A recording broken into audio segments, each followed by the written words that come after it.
All right, all right, all right, all right. That is how I like to start my broadcast. I like to start it off on an upbeat. So listen, we are in the house. I am your host, Tanya TKO, and I am a self-love specialist from TanyaTKO.com. I help you learn how to love yourselves and one another.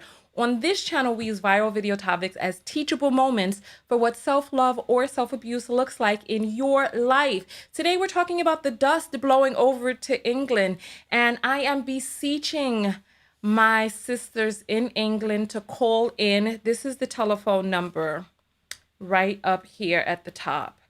Some of you are like, what's the number? Right here at the top, you know, see? It's right there. And so if you use Dingtone or find another app, Google how to call the US from England and find a way to get a way to call in. It's as simple as that because I want to hear from you. Your opinion is important, so I want to hear.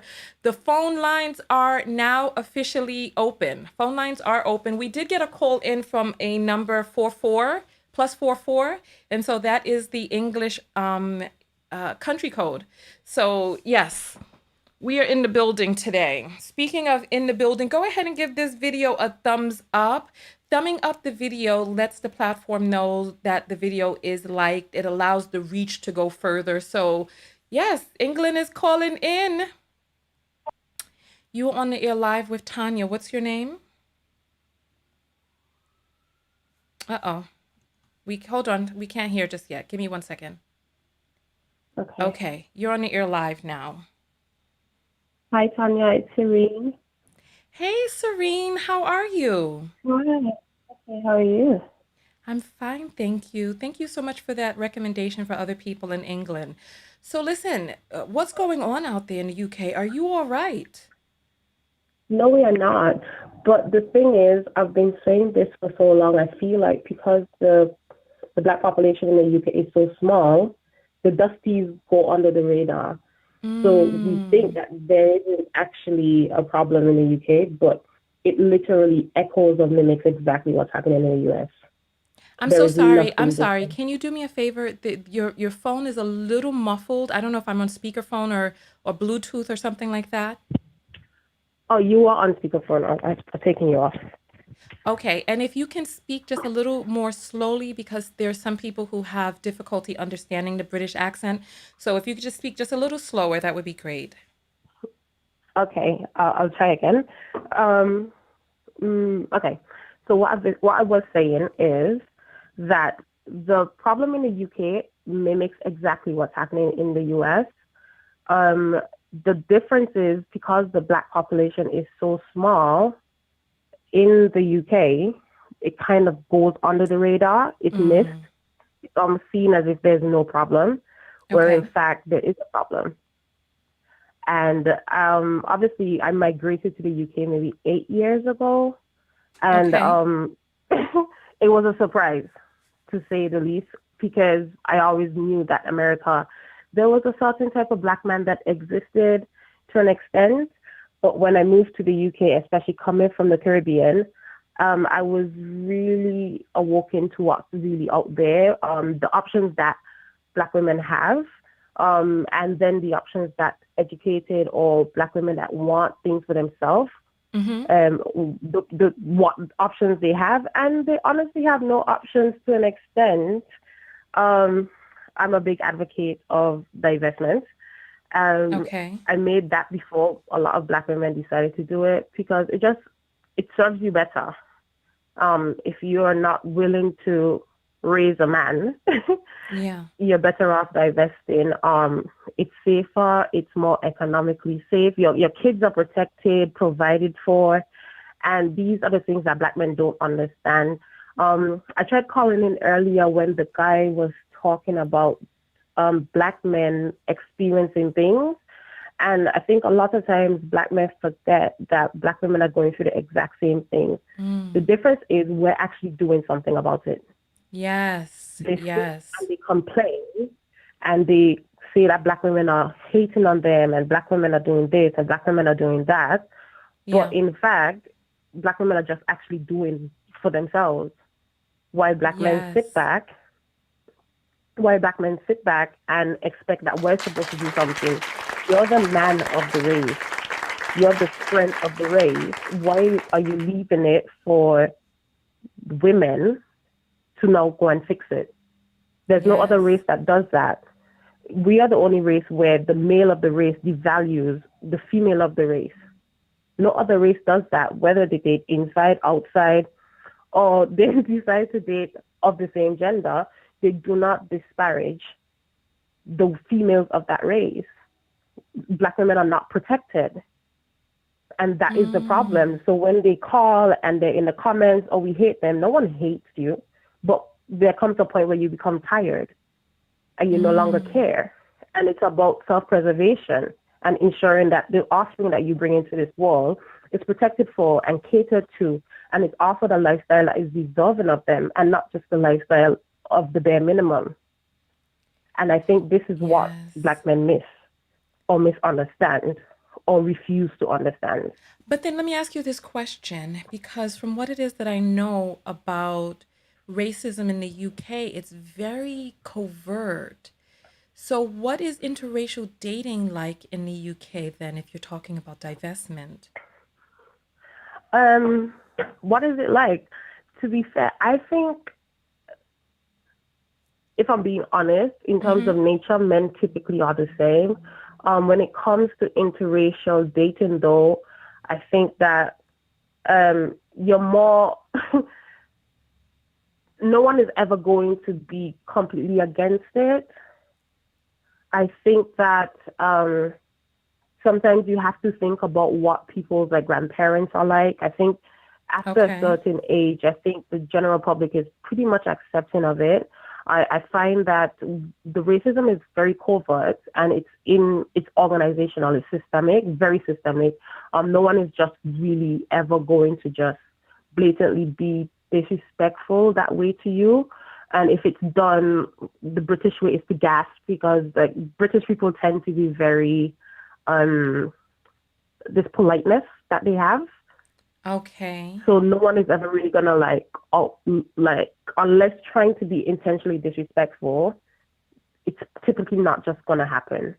They're very apologetic. And I don't believe the apologetic nature is sincere, but this is what they do. Got you.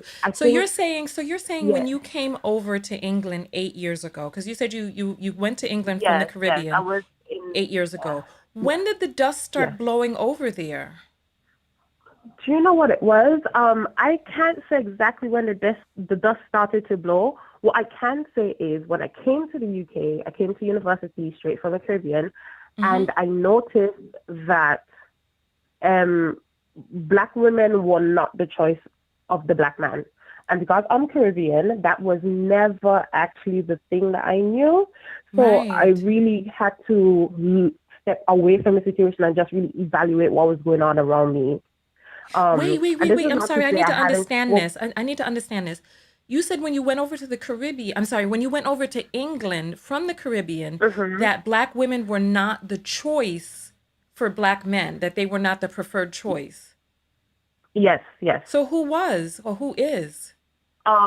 White women, and then followed by Asian women, Oriental and Indian Asian. So, and then a Black woman. Well, wait, how do you know? How do you know that Black women were not the preferred choice? Just by the interactions, the relationships that Black men had while in university, the relationships that you saw on the outside. Black men in the UK typically more than likely date outside of their race. This is obviously not going to be all of them, but a lot of them do date outside of their race, or they look for a specific aesthetic. I am a dark-skinned Black woman, so I learned really quickly what the aesthetic is, what is the expectation from these men, and what they're willing to put up with, even if it means that they miss out on the culture, on the food, on the lifestyle. Because, what do you mean by that? What do you mean they're willing to put up with? What do you mean by that? Sorry? You said what they're willing to put up with. What do you mean by that? So for all the British people in the comments, they might understand what I mean by beans on toast. The the lack of food and the lack of culture, they're willing to put up with almost any type of treatment from white women or women of other races. Even if they're being treated badly, they just want to be able to say that they have a certain type of woman. If Really? it means that they're gonna eat white chicken and chicken cooked in microwaves. I've heard so many stories, and it's been solidified by Clubhouse. When you listen to the stories and the things that black men are willing to put up just to have a certain type of aesthetic of a woman, um, you know that you're just not their choice. This is not what they want. They don't want dark skinned black women. They want women with hair that doesn't grow like ours. And they want the curves, but this woman must go and pay for these things. You'll have people say stuff like, oh, but my white girlfriend is not racist. She can cook rice and peas. I don't understand what that means. Oh my They will goodness, tell I you don't know that what she that can means cook either. jerk chicken. Oh, she can make jollof. There was, I think last year sometime, a video went viral of this lady cooking jollof rice. It looked like porridge, Red but porridge. I this saw it. black I need man some sat and somebody enjoyed find me it. that video, please. I need to see that. I need that video in my repertoire. I need to find that. Oh, I'll try looking for it and probably send it over. But yes, she cooked porridge, red porridge. And he said that, oh, look at what my wife did. But the thing is, if a black woman had cooked that, it would be a disrespectful way that would be addressed. She Really? would be insulted. Why This is is this why these men happening in feel the it's UK? I comfortable. don't understand this. I don't understand. No, so it is the truth. I know, But but they would why? Why insult a is black this woman. happening? Why is this You know what? I'm not going to hold you on the phone. We've already been on for 10 minutes. So thank you Oh for your wow, it's done comment. quickly. Yeah, it has gone quickly. It felt like it was less than 5, but thank you for the wealth of knowledge and information you've shared here today. Thank you. You're welcome. And everyone in the UK use Dingbath and just put +1 in front of the area code and the rest of the numbers, and it should work. Okay, thank you so much. Thank you. Oh, you're welcome. Bye. All right. So she's saying people from the UK, if you want to dial in, you just need to do +1 and then do +1 and then let's see.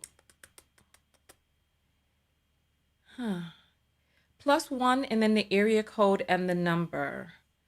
I'm stunned by what it is that I'm hearing. Stunned, absolutely stunned. Okay. I just wanted to test that out. Did you all hear that ringing? Because I'm trying to separate it so that the ringing doesn't come out to you all. You're on the air live with Tanya. What's your name? Hey, good afternoon, Tanya. My name is Betty. I'm actually not from England. I'm from Barbados, which You're is from a where? colony of England. Barbados, Oh, Caribbean island. Barbados. Okay, okay. Can you turn down your TV in the background or take me off speakerphone because I'm hearing an echo? Oh, there we go. Is that better? Okay, let's see. Okay, perfect. Go ahead. No, no, no, it's still there. Oh, I have it turned all the way down. Actually, it's Oh, on what mute about, now. am I on speakerphone? Yes, you are. That's probably the Yes, problem. please There we take me go. off Okay. speakerphone. Yeah, I took you off now. Okay, There we let's go. see. Okay. Oh, no, it's still there. I'm so sorry. You'll hear it when you hear the broadcast back, but I don't know if you maybe need to dial back in because this is, you all hear do you all hear the echo?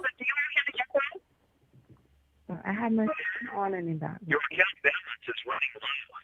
You can talk up to 5 minutes. Oh, Yeah, I had my phone on. Is that better? You you just know turned it what? off.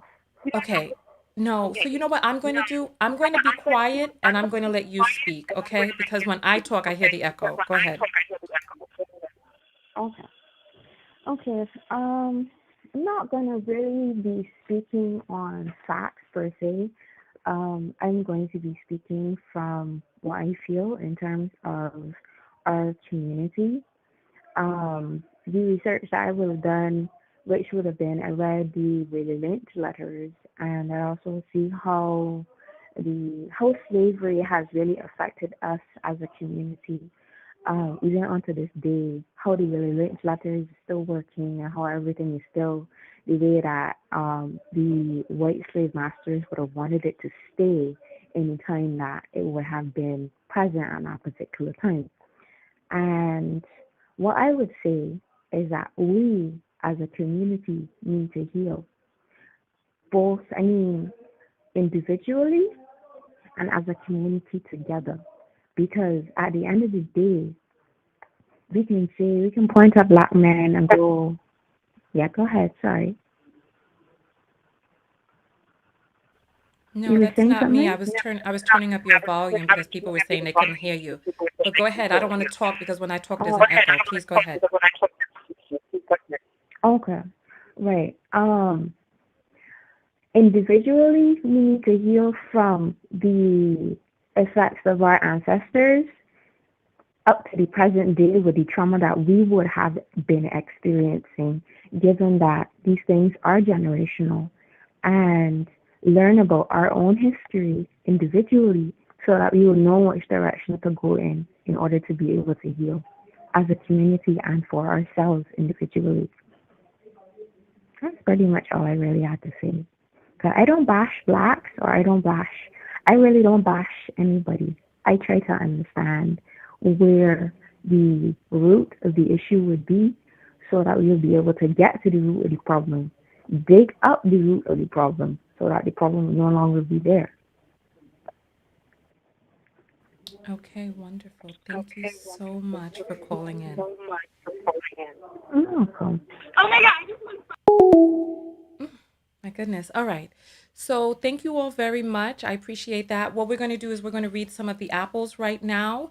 So I appreciate all of you calling in. Let's take a look at some of the apples that have come through from the last broadcast and this one so that we can read some of those. There are a lot that have come through. So let's jump on those. And all right. So Delisha sends $1 and says, did the study separate by educational level? Curious. You know what? It did not. She's talking about the study that showed it separated by race. The study that showed the trajectory out of poverty and how it sorry that the if you look up this study, it's called poverty. Okay, black poverty, it's about the men. Google that sentence and you'll find the study. You'll find an article that links back to the study. So thank you very much for that comment. Then we have Christina, who has sent $10, and she says, where's the value in black men opinion? Well, it's unfortunate, it's unfortunate. And then she says, male experts in womanhood. Where's the value in black male opinion, male experts in womanhood? Not sure. I don't think that men should be speaking on women's issues, honestly. Kevin sends $5 and says, always the non-contributing black man talking dust. Okay, so that's from the last broadcast when the guy called in talking about how he loved the upgrades on the show, and then go watch the last broadcast, but he never contributed to the show. He never financially contributed. Angelica sends $1 and says, these men are so angry. Listen, they really are. So much anger out here. Vanessa sends $2 and says, the dust, tumbleweeds, and the dustiness of it all. This must be from the last broadcast before we got bumped off air. Thank you. Angela sends $5 and says, I admire your patience with some of these callers. Thank you. But you know what? Catch me in 28 days and y'all be cussing people out again. It seems like every 28 days, somebody's getting cussed out. Now we're back in the lull, so you don't have to worry about getting cussed out right now. Chigozie sends $10 and says, mouth odor men in the UK. Listen, that man mouth no look like it smelled good. It really did not. He looked like his mouth smelled like tartar. Kelly sends $1 and says, old live, no chat box on YouTube video continued. Okay. And then she sends another dollar and says, I figured it out now. Love you. Okay, I'm glad you figured that out. Sarah sends $2 and says, Tanya, black men been in the manosphere. Look up. We're not saying names. We don't promote. Remember, we do not promote those who we don't want to promote. Anybody who we mention on this channel, we want to promote. You know, there's 600 people on YouTube, 126 on Facebook, and 2 on Twitter Periscope. And then Angela sends $3 and says, get an N95 mask for all that dust. Child, listen, I know that's right. Girl, all that dust that was coming through. All right, so listen, we're about to open back up the phone lines, and I want to hear from you all. So phone lines are open, 323-488-3149. Phone lines are open, and I want to hear from what you all have to say. Okay, we have another Apple that just came in. Let me read this real quick. All right, Chen sends, give me one moment. Let me grab this. You're on the air live with Tanya. I'm going to put you on hold for just a moment, and I'm going to come back to you. Make sure your speakers and everything are down in the background, okay? All right. All right. So we have Chen who sends $2. Oh, she must have sent £2 because it's an odd number. So she sent £2, says, I am living in the UK. B beta males are very toxic. Wow, I did not know that things were bad over there. I thought that things were better in England than over here. Crazy. All right, listen, let me just say this real quick because we are on a new broadcast. We announced the rules on the last broadcast, and I see that there are some people who are unfamiliar with them. Please know that the topics we're talking about are examples for self-reflection. If we mention people in the videos, it's really an opportunity for you to look within yourself. 2, we combat the arguments. We attack arguments. We don't attack people on this channel. 3, if you enjoy the channel, subscribe. 4, the text notification squad. For those of you who are in the text notification squad, let me give you all a quick thumbs up. Go ahead and put up your number 10s if you're in the text notification squad. The text notification squad are people who get text notifications 15 minutes before we go live. That way you all show up here together. You also get notifications for broadcasts that I do off platform. Cash App are called apples. The link to send apples are in the description. We get the cash apples and I read them live on air. 6, if you want to submit topics, go to tanyatko.com and click on contact. 7, do not post links on my channel, and we only mention people that we want to promote. If you're mentioning somebody that you do not like or don't vibe with, do not promote that person on my channel. I support Black female content creators on this channel. 8, I am a life coach. This one is very important. I am a life coach. I have my own life coach and I get therapy. I make sure that I go for a checkup each and every year. I am living my life as the woman that I want to be. If you do not resonate with me and how it is that I choose to live my life on the broadcast that people do resonate with, find a different channel. Find a channel of a creator that you do resonate with. It's as simple as that. Being here is voluntary. Don't act like a victim. All right. So listen, if you're on the phone line, make sure that your volume of the broadcast is down in the back and that you are ready to talk. You're on the air live with Tanya. What is your name? Anthony Moore. Hey, Anthony. So talk to us. What is your comment here today?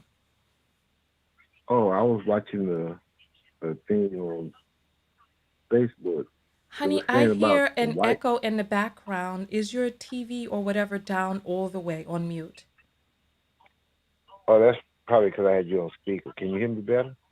Let's see. I'm still getting that echo through, and I'm not sure why. It's very faint. Oh, Well, go ahead. I hear you now. Go ahead. It's down now. Go ahead. Oh, okay. Yeah, I was watching a video about the black guy showing the white women crying or something. You know which one I'm talking about? Yeah, but we're not, that video is not live anymore. We're live right now talking about the dust in England. Oh, I missed that one. I'm sorry. Well, I don't mean, I know We're how you live feel right about now on people. the air. Apologize. So you're not Yeah, I subscribed don't to my know. channel? Where are you watching at? On YouTube, Facebook? Facebook. Yes, you need to join the text notification squad so that you can get a text message 15 minutes before I go live. And then you'll get the link and you'll know when we're on air. Oh, okay, my fault. It's That was all my good. fault. Thank you so much for calling in. All right. All right. Phone lines are open 323. Okay. You're on the air live with Tanya. What's your name? Hi, it's Jessica. Hi. Just give me one moment. All right. Phone lines are open 323-488-3149. If you're going to call in on these airwaves, do not have your number blocked. This is not a game. We're not playing over here. You can see my face. Let's talk. If we're going to have a conversation, open up your phone number and let's have a conversation. You're on the air live with Tanya. What's your name? Hello. Okay, please be ready to speak when the phones when you hear me answer on the phone. Be ready to speak, please. Okay. So 323-488-3149. All right. Okay, so I am going to okay, here we go. You're on the air live with Tanya. What's your name? Please be ready to speak when the phone. I need you to turn down your speaker in the background, my dear. You're on the air live. Okay. So, hello. Yes, hi. Make sure that you're talking to me through the phone. I need your computer or TV to be off in the background, okay? Yes, got it. Okay, wonderful. Hi. Wonderful. Mm-hmm. Hi, sorry, my kids in the background. So my name's Indy. I'm just calling to make some comments regarding the men in the UK. Okay. My thing is, I mean, I haven't really been around a lot of British guys, like guys that are born and brought up in the UK. I'm from Africa myself. Okay. But I'm grown up in Sweden, so I'm a bit nervous. I'm grown up in Sweden and I've lived in the UK for about 15 years. And I have never actually dated a British guy. The guys I've dated are usually African. And the experience with Africans have been, they've been good overall. However, what I find most of the times is that they tend to cheat quite a bit. So that is the issue. From people in my circle, I would say that African guys tend to marry the woman. They're most likely to get married to the woman. I've never really come across a man who is like against being with a black lady. I mean, I know of men who like white women, but I've never really come across them myself, but I've heard about it. Okay, are you black? So yeah, I would say, yeah, I'm black. Okay, and I am black. so you were saying that the other young lady who called in, that has not been your experience, that you've not noticed that black men do not date black women. You haven't noticed that. You said you've been there 15 years. Yeah, personally, I haven't come across. I mean, I have seen it. However, it hasn't been my experience, but I know that it exists. I have heard people talking about the issue, but I haven't really experienced that myself. Okay. But, okay. I mean, are you brown skin, caramel skin, dark skin, light skin, biracial, considering yourself black? I'm 100% black. I'm not light skin or dark skin. Okay. I'm like closer to dark skin than Okay, that's interesting. light skin. Okay. And so you're saying that yeah. you just have not experienced that. That's interesting. Okay. So what has your experience been of black men in the UK? But you said you don't date black men who were born in the UK. You date black African men who are in the UK. Yeah, I tend to date black African men. But it's been okay. I would say that they just cheat, the cheaters, so they are bad in that way. They cheat. So yeah, so that's what I would say. But I know that they tend to marry their woman. Like I have two brothers. One of my brothers is currently dating a lady who's Asian, and the other one is dating a lady who is Nigerian, an African also. So I'm Congolese, or I'm not Congolese, I'm Angolan. So within our community, we tend to marry each other. My siblings are half Congolese, and we, like Congolese people, tend to marry each other. But You I don't said your know. siblings are half Congolese and half. I'm full Angolan. However, my siblings are half Congolese. Oh, So, but I interesting. mean, Okay. yeah. But yeah. I mean, I agree with everything you said. I love listening to your show. By the way, I listen to you every day, Thank and you.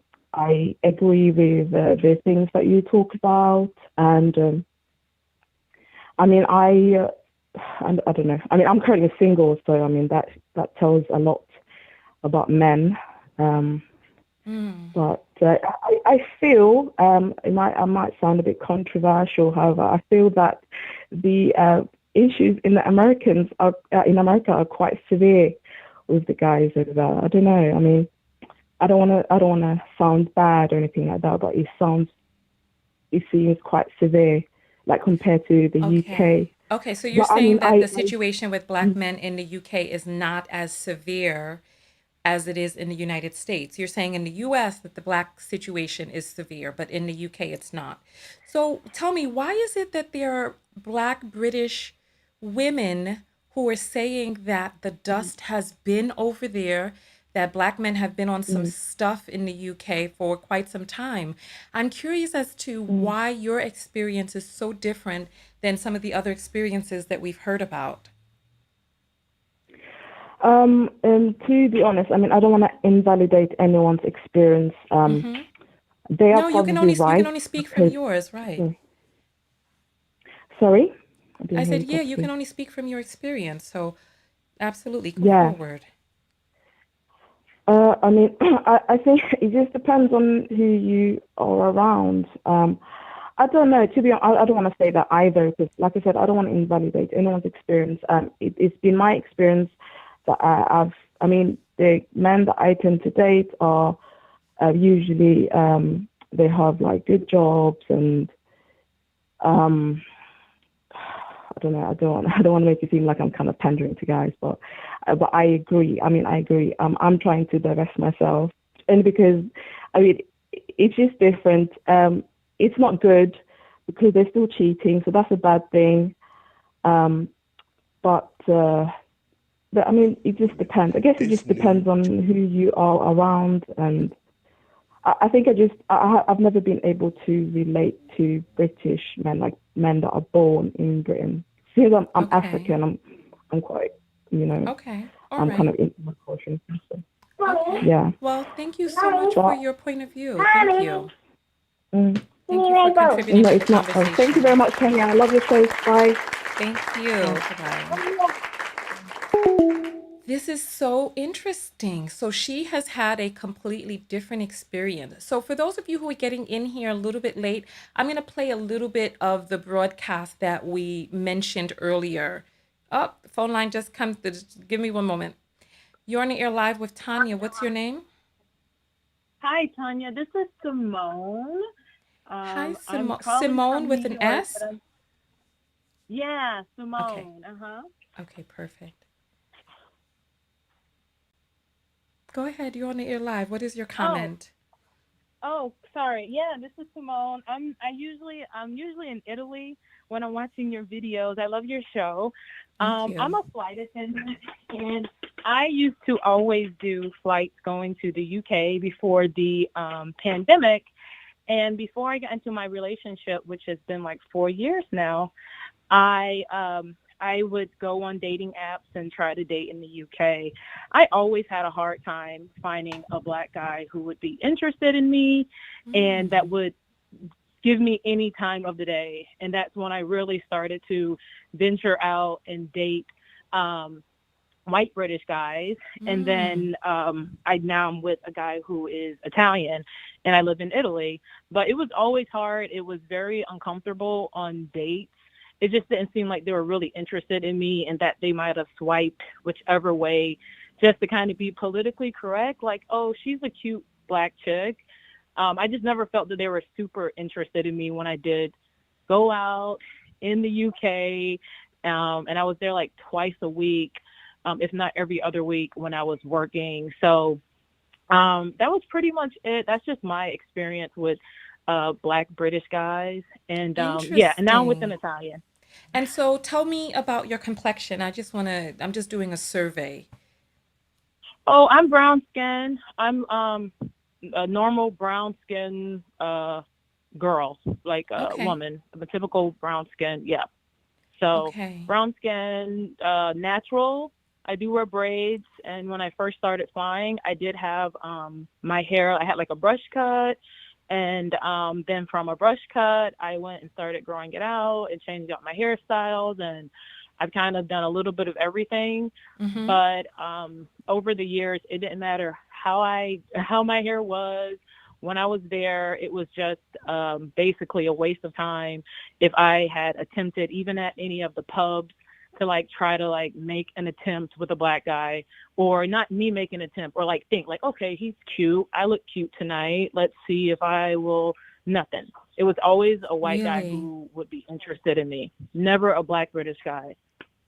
Oh my. So that's it. That's the comment I wanted to say. And now I'm with an Italian who uh it's been 4 years now, so I'm happy. But it would have been nice, like people look at me and they would say like, oh, you're with the white guy, and they think that I didn't try with the black guy, which is probably one of the most annoying things, because it's not that I didn't try with black guys. It's just like, well, how much am I supposed to give effort to like trying to date someone specifically off of race? Like I can't do that. I can't like, go to some guy just because he's black if he's not treating me right. So that's pretty much it, Tanya. I love your show. I watch you all the time in Italy. So we Thank you. love you I here have a for few it. questions for you. So you're Sure. saying that it would have been nice if you could have been with a black man, but you're with a white guy.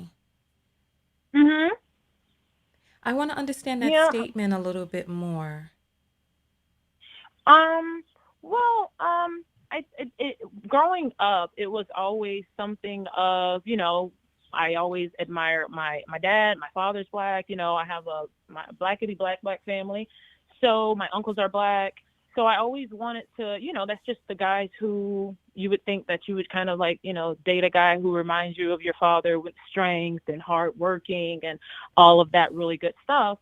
And there were certain qualities, like my dad has a bald head, he has a goatee, and I always found that with a black guy. Not that white guys don't have that, but I always found that like certain traits with a black guy. But like I was dating a guy for a few years, living in Bed-Stuy, and he was Jamaican, and he Mm-hmm. was like a mixture of like West Indian and African Jamaican or whatnot, Afro Jamaican, and it was just like I was just staying with him off of like loyalty, and this relationship should work, and you should be the like struggling is normal, and it was just horrible. It was so horrible. And after that relationship ended, I was like, I'm going to do what's right for me. And at that point in time, I was like, all right, I'm going to open up my dating options to date everyone. And the next serious relationship I had after that is the one that I'm in now. But in between, I was an equal opportunity lover, like just, or partner or dater. Yeah. And now where I am, like to date a guy who, and I'm not saying that, okay, girls go out and get an Italian guy. I'm not saying that, but my standards are higher now. So like if I date a guy, an American or whoever now, my standards are high. Like my boyfriend, if we say that we're making plans, like we go. Like the first time that happened, I was like, oh my God, we made, you talked about something and we're doing it. It was just so far-fetched to be like just treated like so well. So yeah, my standards Wait. are high now. And Oh my oh, gosh. sorry. Yeah. I Just need okay, we're help. So making I'm plans. sorry. I have a few more questions for you. Sure. So it sounds like you prefer black men, but you became an equal opportunity dater. Then you got with an Italian guy who treats you so well that if you went to go date black men again, that they would have to rise up to this standard because for you it was. Am I on speakerphone? Because I'm hearing an echo now. Sorry, yeah, I'm sitting outside. I am. Mm-hmm. Okay, so Okay. your standards are now high, and so for you it was odd that when plans were made, that the plans were kept because that was something that you did not find typical with black men. Is what I'm saying correct? Yeah, it's just if there wasn't a follow through or there were plans. I mean, and I know that there are certain people who go different places and do different things, but now with I want to go to a different country. I want to, like, if I date a guy, like, hey, like, I want you to have a passport. Like, I don't want to like push you to say like, oh, hey, we should do things in different cultures and or experience different cultures or learn different things. And I have a friend that I'm a flight attendant, so I travel all the time. So for me to be going places and if I want to bring my boyfriend on a trip with me, I have 72 hours in this city. Like, you should come with me.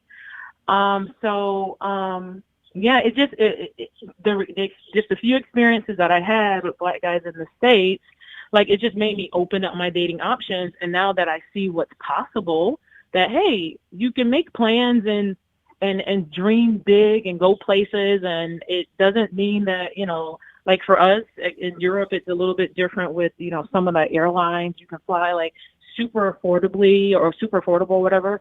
And, you can take a short little trip and it doesn't cost so much money. The cost of living is less, but the salaries are a little less. So I did find a guy who is, he's okay. He's okay. But, we discuss certain things. We're open. When I'm traveling and I'm back in New York for work, I have to be able to trust him. And my trust was highly affected when I was in that relationship. And now I'm just like, I can leave Italy and come to New York and do what I have to do, and I don't have to worry about certain things. So it wasn't, I mean, even there was a black guy that I dated that, then I find out, it's like, well, oh, you're married? Oh, you didn't ask. Like, what? Sir, Oh, that's Lord. so it was just like every like, it's like, and this was actually, I remember I found out about that black guy. I had met him in New York. I was on a layover in the UK and he was in the UK at the same time. And I found out, like, we were like, oh, okay, you're here, you're there. Like, he was working between both cities, and he was American, he's living in Virginia or something. But yeah, he was married. So I'm just like, okay. And this was a dark skinned chocolate man, and I was just like, come on, like, I just want to have a normal relationship. I just want to be treated really well. I want to be happy. And that's what, just like, my happiness just became like the main priority. And my happiness is my boyfriend's main priority. I'm like, I'm not happy where we are. We're leaving. You're dating a black girl. You're going to learn about my culture. You're going to learn about this. You're going to learn about that. He knows about Tanya TKO and all the other black social media Does YouTubers. he? Like, Tell this him is a we said topic. buongiorno. You guys are normal in our house. Like, oh, why are you up so late? Okay. Tanya's on. So Wow. that's just that's just been my experience. And once again, I don't know about these guys. Those might have been the guys who I didn't swipe for them either. The guys who were in those videos. But it's just, I can see how some people are saying in the UK that the dust has blown over there, because me being a person who went over there, the dust paid me dust. So Got you. All right. Well, you know what? We appreciate you participating in the conversation. Thank you. Thank you, Have a Tanya. great Thanks for day. taking my call. Mm-hmm. Wow. Anything else? Oh no, that's it. We're gonna play the video now, and then we're gonna read some apples, and then have some commentary. But thank you. Your call is just so sad to me. So I'm gonna give my commentary now. Thank you so much. Okay, thank you. Okay, bye-bye. You know what? That call was so sad to me. what was sad to me about that call is that black men, I really don't know what you're going to do. I don't know what you're going to do. I honestly don't know what you're going to do. Because if women are going elsewhere and the treatment is so magnificent that they don't want to return, I don't really know what you're going to do. I don't know what you're going to do. So this is the video. I'm just going to play a snippet of it for you. Then we're going to read some apples and open back up the phone lines again. So here. Oh, and before we play the video, let me just say this. Listen. Please don't get blocked on my channel. Don't get blocked, because you will be blocked forevermore. There are people, listen, you are allowed to have your opinion. You are allowed to have strong differing opinions. That's fine. As long as your opinions are about the subject matter. Attack the argument. Don't attack people. I saw somebody that said that she was throwing her pussy around like a frisbee. It's her pussy to do with as she chooses. Men don't really understand and realize how slut shaming is really an aggressive outward show of self-hate. It's a show of hatred towards men, hatred towards men's genitals.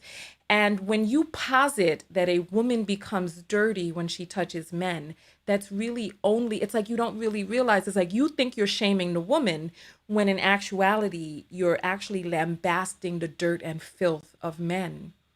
Love yourself enough to know that you have some sort of worth, that a woman's value does not decrease when she touches you, while your value increases by touching women. It's like men are so far off base with so many things that you all discuss and talk about that it's like you don't really seem to understand. You don't really seem to understand that you actually are insulting yourself. If a woman sleeps with you and she becomes a slut as a result, or a dirty whore as a result of sleeping with you, that's because there's something about you that is so filthy that a woman touching, because think about it. A woman can roll around from woman to woman and never be considered a slut. She can have a woman in the morning, a woman in the night, and people will admire her. She still maintains her cleanliness. A woman can touch 2 or 3 men and then she's dirt. And that should let you know what men think about other men. Please love yourself. It's like you all don't really get it. You don't get it. You don't get it. So listen, let's go ahead and play this video of this man. Just a few moments. You'll get the gist of what he's saying. Fuck modern day women. This new generation of modern day women are psychopathic, they're masculine, they're narcissistic, they're entitled, and essentially, they're spoiled little brats. They want everything. And they expect to give nothing else in return but their vagina. Well, I've got news for you, my dear. Your vagina isn't special. You thought by making the song WAP, Wet Ass Pussy, that you were celebrating your femininity. You weren't.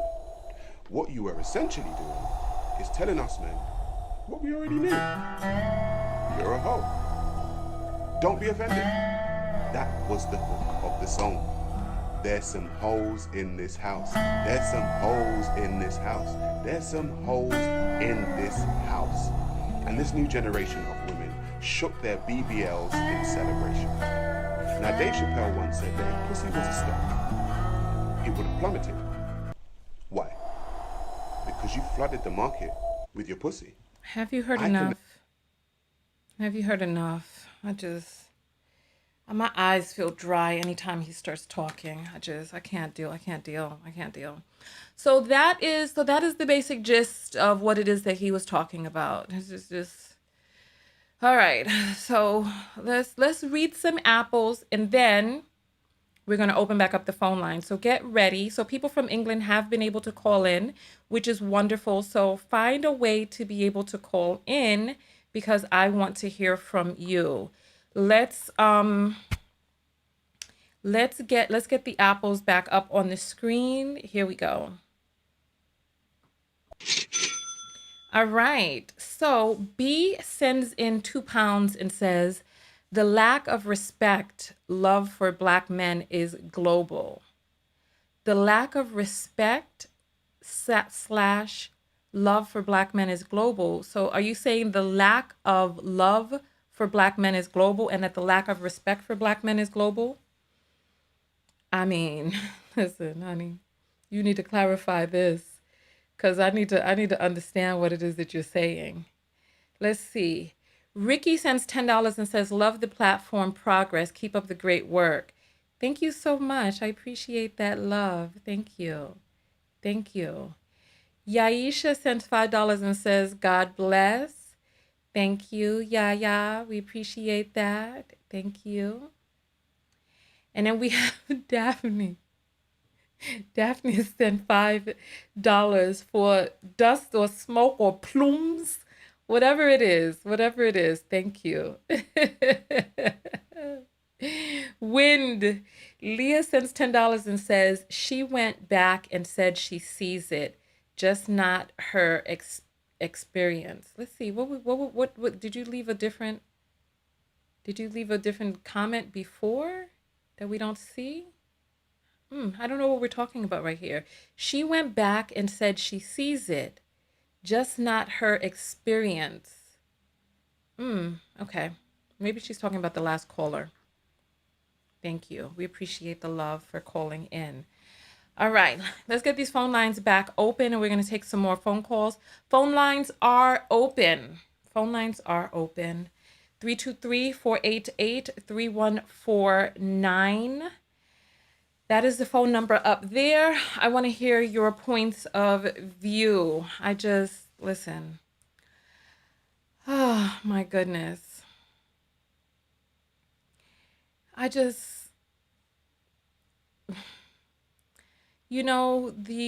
pain that I read in the comments is universal.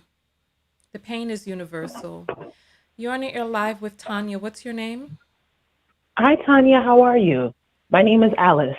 Hi, Alice. What is your comment today? Tanya, you know what's so crazy is the fact that we are in the U.S. and everybody likes to make it seem like we're all the crazy people over here. We have no cool. Well, some of us don't have no decorum, but everybody else is very highbrow, very tus-tus. And yes, all the black people over here are beneath than everyone else. Meanwhile, y'all literally are going through the same foolishness, if not worse, because they actually do have a history of where these white men really were taking horrible advantage of people that are in the Caribbean or that have been in that diaspora. So you mean to tell me you go to these people's country and you turn around and you become one of them, you want to mate with them, and you actually go out and, see no value in your own people? I find it to be very weird because if you were on the continent of Africa, where would you have met these white men and white women that are so amazing, that are better than your own people? But as soon as you get to a new land, I'm sorry. I'm sorry, Tanya. What did you say? Oh, no, I'm saying, do you want me to answer the question for you? Yes.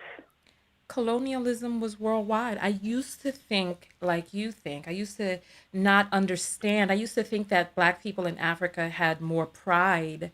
I used to think that that the situation was different abroad. And then when I went to Nigeria last year, I learned that colonialism was a mother. Let me tell you. So Africans were trafficked out of Africa and brought to, like, most of the Africans that were trafficked were taken to Brazil, 70%, right? Then they were scattered around the Caribbean, Latin-speaking countries, and the Americas, right? So, but what happened in Africa was brutal. What happened in Africa was brutal because they allowed these people, these melanin-less people, to come over, take their land, redistribute it, rename it, take the wealth from their land. De Beers is still set up in Africa. I don't buy diamonds. Listen, I had an opportunity to get some diamonds recently. I said, no, never. Not on me. De Beers is still pilfering and plundering through the lands of Africa. Let me tell you, there's a documentary called Making of an African Colony on Netflix. Please watch this. It will give you an idea of what the hell took place because it is worse what happened to people in Africa is worse because they thought they were being helped. These people came over and to this day, people still look at white people as the heir of sophistication, as the heir of intelligence. They feel that white people brought civility to them because But they were Tanya, not being lynched. Listen to what it is that I'm saying. Because they were not being lynched, because they were not being tortured, right? They actually thought they were being helped. And the insidiousness of the mental programming and the mental slavery is one that is, excuse me, it is profound. It is one that you as an African American can't understand because you can pinpoint, yes, these people did this to us. They can't pinpoint. It's like they came over holding the Bible and Africans, black people had the land. Then when they left, black people had the Bibles and the white people had the land. Africa is decimated even to this day because of European Go ahead. I hear you trying to speak. I want you to get your yes. I'm sorry, Tanya. Tanya, I 1000% agree with all of that. And same way, I 1000% agree with the slavery and all of that transpire. 1000% agree. I'll never once question that, and especially like you just said, the mental breakdown of that situation. But here's the question that I have at this point, and it's actually got me to the point where I say, you know what? There's no hope. Good luck to everybody. Hope everybody gets to wherever they need to get to at the end of whatever they feel deemed to be the best place for their lives. A couple of the ladies that have called in, they discussed when they were dealing with specific 1 or 2 black men that were not of any type of, they were foolish people. They had no business dealing with them, just like anyone else. We go through the dating process to meet good or bad and learn from ourselves, and then we finally meet whomever should be our lifelong partner. Right. If you meet these people, why is it that even like Tanya, I love your show. When you go off, I'm like, oh, here she go. Let me click off. I'll be back next week when she come back in. But that would not turn me around and say, oh, well, all black women, they always going off. They do this and they do that. No, that's just Tanya. No, that's just that one man. Or no, that's just one day that person was off. And again, I had no business dealing with them. My only thing is 1000%, like you said, about all that mental breakdown, 100%. But here comes the thing. If we've continued with the power of Google, back then we did not have, unless you traveled to that area, you really didn't see everything. But now we have the power of Google. We have all this stuff that has all connected us.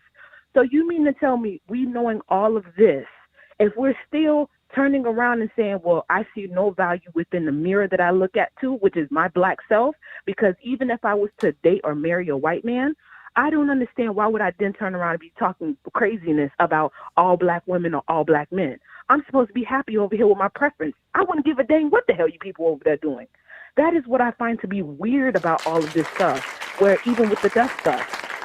Okay, so let me ask you this question. How long have you been thinking that Google is a substitute for mental health care? Well, no. Never that. Never Google. No, because self-hate. Self-hate. Okay, you can Google a thing, but self-hate is embedded. These people hate themselves. This is it's not normal. And then hold on. I'm gonna put you on hold. Hold on. I'm gonna put you on hold for just one moment. I need to address something. Okay. And let me just say this, because I saw a comment that came in and said, not true. The people in Ghana fought for their independence. Please understand, Kwame Nkrumah, he was taught in the United States. He was taught in the U.S. He took his teachings and the civil rights lessons that he learned in the United States and took them back over to Ghana. And they fought for their independence and they won. And they have the star, they have the flag with the black star on it. But please understand that Africa as a whole, the continent, is still reeling from European interference. Please understand that. And we're going to pick back up our caller. Thank you so much for holding. You're on the air live again with Tanya. Tell us your name again so that people can remember your name. Sandy. All right. Thank you so much, Sandy. Tanya. And so let's wrap up your thoughts, because we've been on for almost 10 minutes. Tanya, I wasn't referencing Google to be a thing for mental health or self-hate. No, okay. I was saying Google, and back then when we had to go to the library to go through encyclopedias and figure out history or figure out this, that, and the third, we have the access of Google within our hands. What we want to search, we can search. And again, it may not be 100% true, but we have quicker access to things. But like you said, as far as the final how thought, does that relate? the final thought is, no, how does Google relate to erasing mental programming of self-hate and the colonized mind? No, I didn't say that. What I'm saying is I'm actually supporting what you were saying about the colonization, is the fact that we have Google to be actually able to see it, where back then we'd have to travel to those areas and be a part with those people. So you're saying that Google helps people learn and understand what colonization is or was?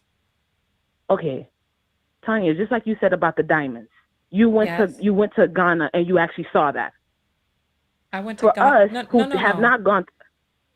I went to Nigeria. I'm sorry, I did go to Ghana as well, but I said I went to Nigeria last year, but I did go to Ghana as well during that trip, but that's fine. You had to take a flight for a couple of hundred, several, dollars to get there. For those of us who couple hundred? No, not hundreds, thousands. I know thousands, but I didn't want to say, what the figure was. Girl, listen. But I know it's like $4,000 to $5,000 to get there. But for those who do not have that type of access, who cannot fly there to actually see it hand in hand, they can actually Google blood diamond. Okay, my God, there's horrible things that are happening to little children that have and then it gets you to the point where, why am I buying a diamond? I never physically was there, but I'm able to do a quick reference even though I didn't fly there. That's what I meant by that, but not about colonization that's mental. Okay, got you.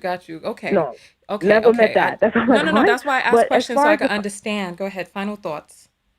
The final thought is, listen, with these dusties and the people that are over there saying this foolishness, I find it to be very interesting. Once the dust literally settles, once we have a whole bunch of mixed race people, at that point, that is going to be the new representation of Black. I don't want to hear no dust mite talking about, what happened to the Black people, where the Black people. You remember? Black women were trash. Black women, I don't want to hear y'all talking about, where the Black kids, where the Black kids. No, the mixed kids are your Black kids. I don't want y'all to turn around and say, what a real authentic Black people are. No, baby. Tracy Ellis Ross is the new Black, and that's what you all have supported. Y'all sit up here, see no value in each other. Go ahead, mix yourself up, and good luck. Thank you so much, Tanya. Hold on. You ain't jumping off after all of that. Wait a minute now. During this phone call, you said that you got a date who resonates with you. Then now all of a sudden, you talking about, you lambasting interracial creations. What's happening? Tanya, talking about Tracy Ellis Ross is the new Black. That's the new Black. That's what Kenny, the guy, I'm mispronouncing his name. The gentleman that has the white people, the biracial kids, not biracial kids, the shows about all the biracial things that horrible. Okay, let me ask you a question. What are Black women to do? What are they to do? Are they just supposed to sit around here, barren wombs or wombs filled up by baby mama makers? What are they supposed to do? No, ma'am. No, but Tanya, that's what I'm saying. I actually agree with it, because if these Black men that are sitting here talking about how dusty and how trash you are and how you just a baby mama and all these horrible names, go and be with the people that see value in you. Okay, thank you. But I'm just saying, sorry, as far as both of them are concerned, I don't want to hear Black men be confused as to what happened to Black people and Black women to be confused as to what happened to Black people. Both of y'all sat up here saying that everybody's trash. Well, baby, the mixed people that you make, they're better than gold. That's it. Thank you so much for calling in. You have a great rest of your day. All right. Well, listen, I don't know what is going on. I am just a bystander. You're on the air live with Tanya. What's your name? Hi, Tanya. This is Vanessa. Hi, Vanessa. So what is your comment? Tanya, I've been listening to all of this, but it's one thing that I had to say. I found that older men are starting to get dusty. They actually caught when, I haven't dated in a while, and I started back trying to get out there and do a little dating, and I've been called thirsty, and I'm like, how am I thirsty when all I want is a companion? I don't want you to drop all of your money in my pocket or any of that. I'm trying to get to know you so you can figure me out, but I'm thirsty because I want a companion. I just don't understand what any of it is about. It's like Hold on. What's the matter with him dropping all of his money in your wallet? Listen, drop all of yours in mine. Yeah, The cash apps are that open. will Drop it come. all in. Go ahead. Well, that will come. That will come. But the thing of it is that's the first thing they think you want. If they are already thinking that in their head, then they're going to treat you as though you're not worthy of them when they have no clue of who you are. Hold on. You got me wrinkling up my face now. Hold on. Child, what do we talk? Well, hold on. You letting somebody shame you out of liking money and liking his money and liking money to be spent on you? You letting them shame you out of that, girl? Yeah? No. Help me When understand. I meet new guys, they're usually around my age bracket. But I've had a few who called me thirsty. Okay, so what were they calling you thirsty about? What did they say was thirsty? Oh, what was thirsty is I'm seeking a companion. Well, are you going about it in a parched way? I mean, you can see. Are you parched? I'm desperate. As in, I'm desperate. But they have just met me and they're calling me thirsty. And I'm like, how am I thirsty? You don't even know me. How many times were you calling them? Pardon me? How many times were you calling them? What was the action that happened before they called you thirsty? What was the action? Oh, well, no, this was during what you call those things when you go COVID? and sit and talk. Oh. No, the thing, speed dating? Yeah, speed dating, yes. Okay. So you were speed dating and they called you thirsty during speed dating? Exactly, yes. How many different people called you thirsty during speed dating? 2, and they were sitting right by each other, so I don't know if they knew each other or if one was listening to the other's conversation with me. So I don't know what the... Okay. What was the sentence that happened right before the thirst word came out? Oh, well, the first guy, I actually was sitting down talking to him, and he asked me, how long have I been out of the dating scene? And I said, I've been out of the dating scene for over 10 years now, and I lost my husband in 2018. So I'm just getting back out here trying to do a new thing because I've learned a lot about myself, and I know what I expect from a relationship. And that's when he started, his eyebrows start going up, and I'm like, okay, you watch signals in people's face, and like 5 minutes into our conversation where we were talking about everything about travel, the things we like to do, that's when he came back with, you seem a little thirsty. And I said, how did you get that from our conversation? I really didn't. And then I said, maybe it's his age. He don't know what thirsty means. Listen, next guy I'm sorry. Said, hold on. I'm sorry. Listen, I'm not going to keep you on this point. I'm going to let you get to the next point. All I'm saying is if random people, one after another, are making similar assessments, I don't know. I wasn't there. But listen, is there anything wrong with being thirsty? You know what I mean? I mean, this one person's thirst is the next person's. I don't know the right word. Oh, listen. If you're talking, hold on. Let me try to get my point. So if you're talking about traveling and people are like, "Oh, you're thirsty," is it bad to be thirsty to travel?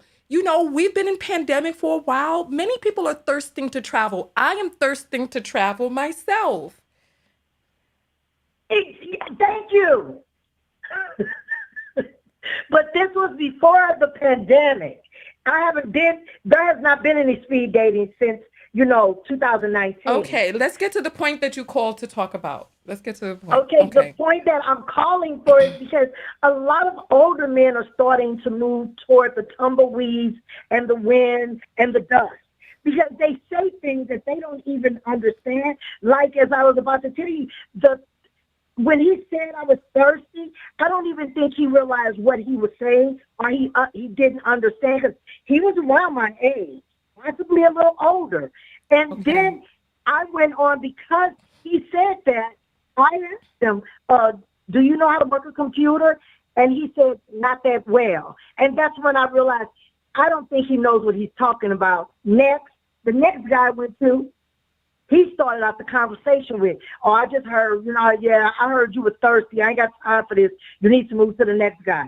And I was like shocked. And I was like, wow. So I don't know if they were together or if he was listening to the conversation, or they were together planning this here. So men of all categories are just they're really not into black women. They want a different something, because what they see is not what the image of the world wants. All right. Well, thank you so much for your feedback and participating in the show. Thank you. Thank you. Have a great day. Okay, love you too.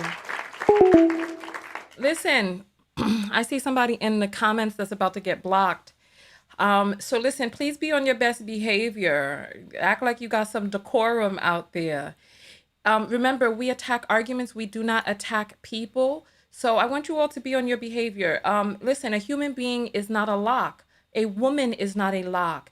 People have autonomy and the ability to choose what's right for them. A man's penis is not a key. So stop trying to use these dumb analogies that try to compare human with inanimate objects. You're on the air live with Tanya. What's your name? Hi, my name is Jody. Hi, Jody. What is your comment this evening? Well, I'm just calling in to add to the point that you made about, by the way, I'm calling from Jamaica. Oh, and J.A. in the house, Yardie. Pop, pop, pop, pop. And I've been listening to the point that you were making about colonialism doing a number on Africa. Mm-hmm. But I wanted to also add the perspective that it did even on the Caribbean. I recently was having a conversation with a friend of mine. She's a psychologist. And one of the things that she shared was that she did this study about how slavery affected relationships. Okay. And one of the things that she shared was that, we were taken from Africa and we were brought to the Caribbean as slaves. And slavery lasted for 300 years. She also made the point that they were not allowed to use their language, and their name was taken from them. They were treated as animals. They were branded. And one of the things that I think is still a legacy of our relationship with Black men is that in those times they were, how do I say this? They were called bulls, okay? Mm-hmm. So their main job at this point was to go around, have sex with a woman to reproduce. So back then, women only had value if they could reproduce. And a man, in effect, would only be useful to provide labor and to impregnate women, right? Okay, so if we could, I need us to, because we're rolling up in time now. So what is the main point? Because most of my viewers are Black, so many of us know and understand what the transatlantic trafficking trade did and, the enslavement of Africans. So what is your point? You came in talking about what colonialism did in the Caribbean to relationships. So jump in on that point. Okay. So one of the things that we have to understand is that Black men are still in the journey of unreeling from that. Okay. And I think for us as women, we're able to see it more clearly. I think the only way that they will change is when they have a moment in their lives when they acknowledge that this is harmful. And I think that the moment will happen when we as Black women divest. I mean, we have to essentially take a stand against the behavior that they're purporting. And when they see the effects of that, they will make a decision, right? Okay. I know that this is something that affects us, but they have to make a decision. It's a decision because, I mean, it affected us too as women, yet we were able to unreel from that. Okay, absolutely. That's what some of the people in the comments are also commenting. So thank you so much for your feedback today. Thank you. You're welcome. Bye-bye. Okay. All right. Let me just say this because there's somebody in the comments who is talking about what men like. You're on the air live with Tanya. What's your name? It's Jessica again. Yes. Hi, Jessica. If you wouldn't mind holding for just one quick moment, I just need to finish this statement and I'll come right back to you. Okay. All right. So he's talking about he only speaks facts about what it is that men like.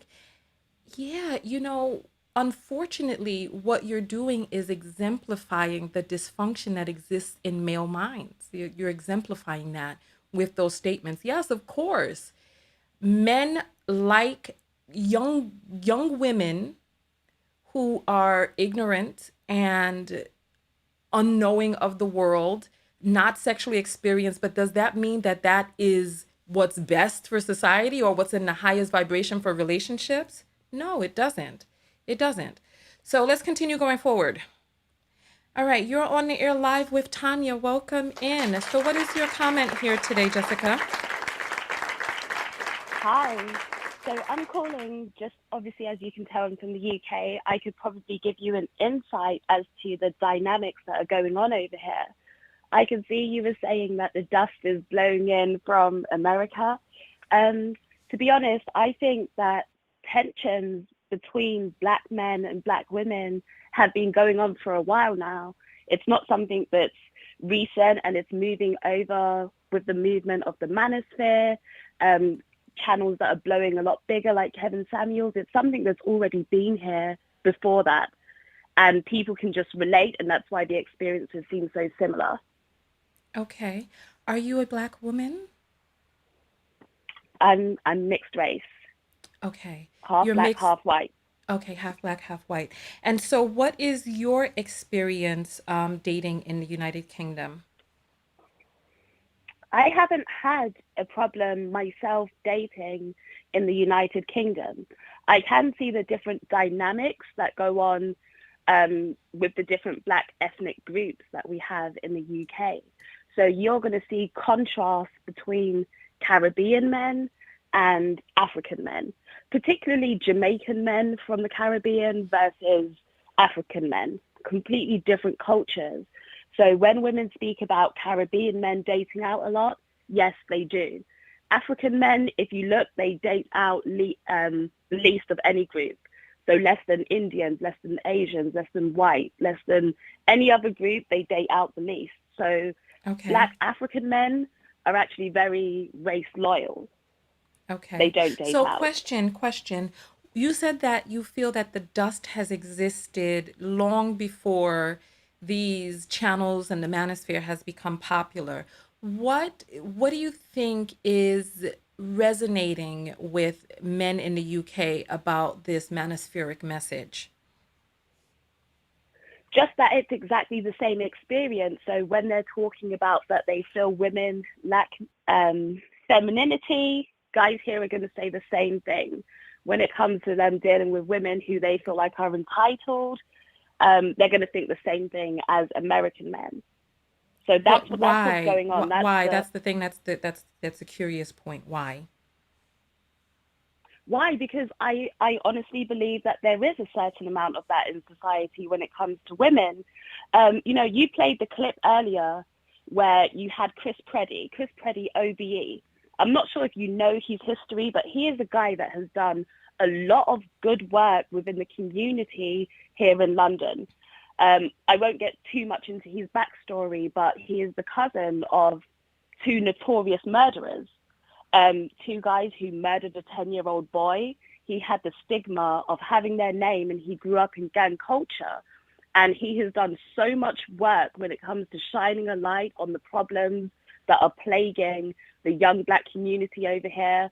And so much so that he got an OBE for that. OBE is a special award that is given by the Queen over here.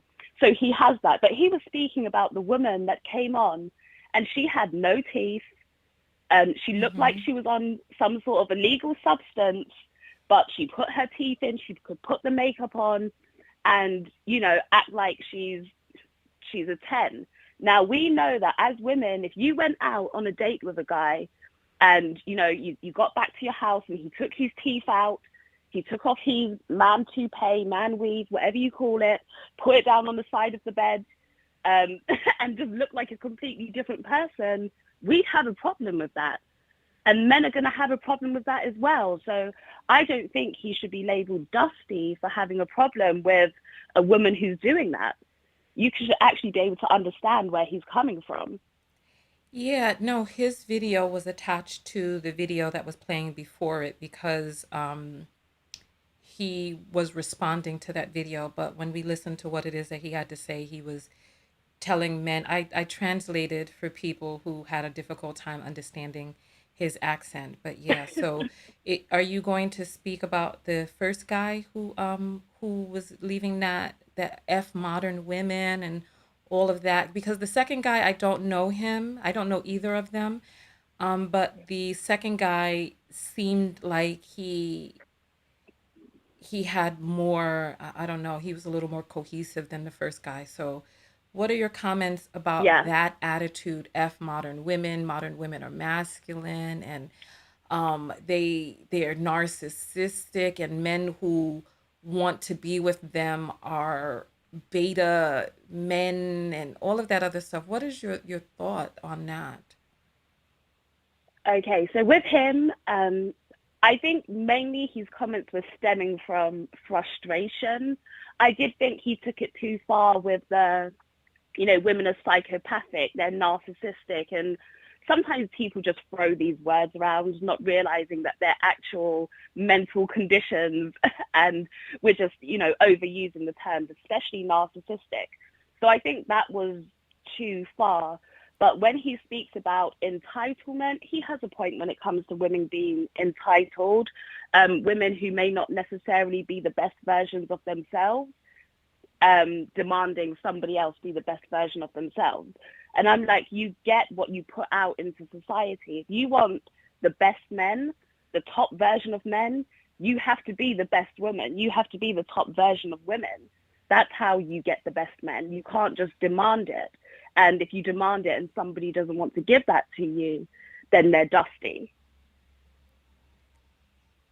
Okay. So you're saying that there is a top version of a person that they need to be in order to be able to get the top version of the opposite sex.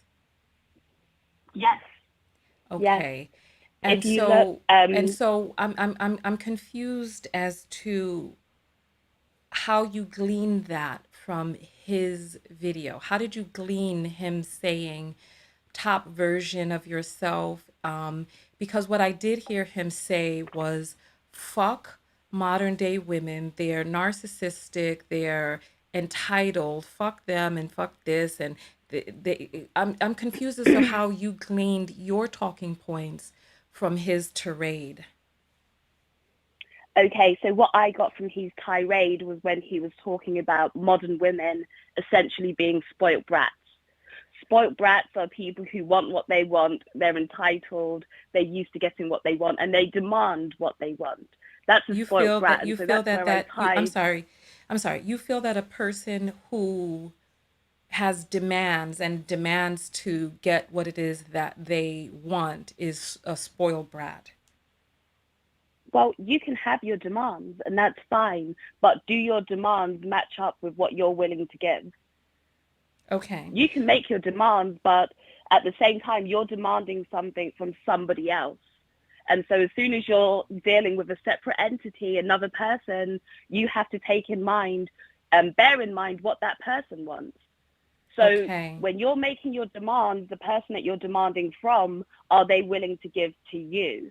And that's the big Okay. disconnect, because So I'm trying to figure out where the spoiled brat part comes in, because a person can have a demand, and if a person is not willing to give them what it is that they're demanding, how does that make the person spoiled if one person is just not a good fit for them? Where does the spoiledness come in?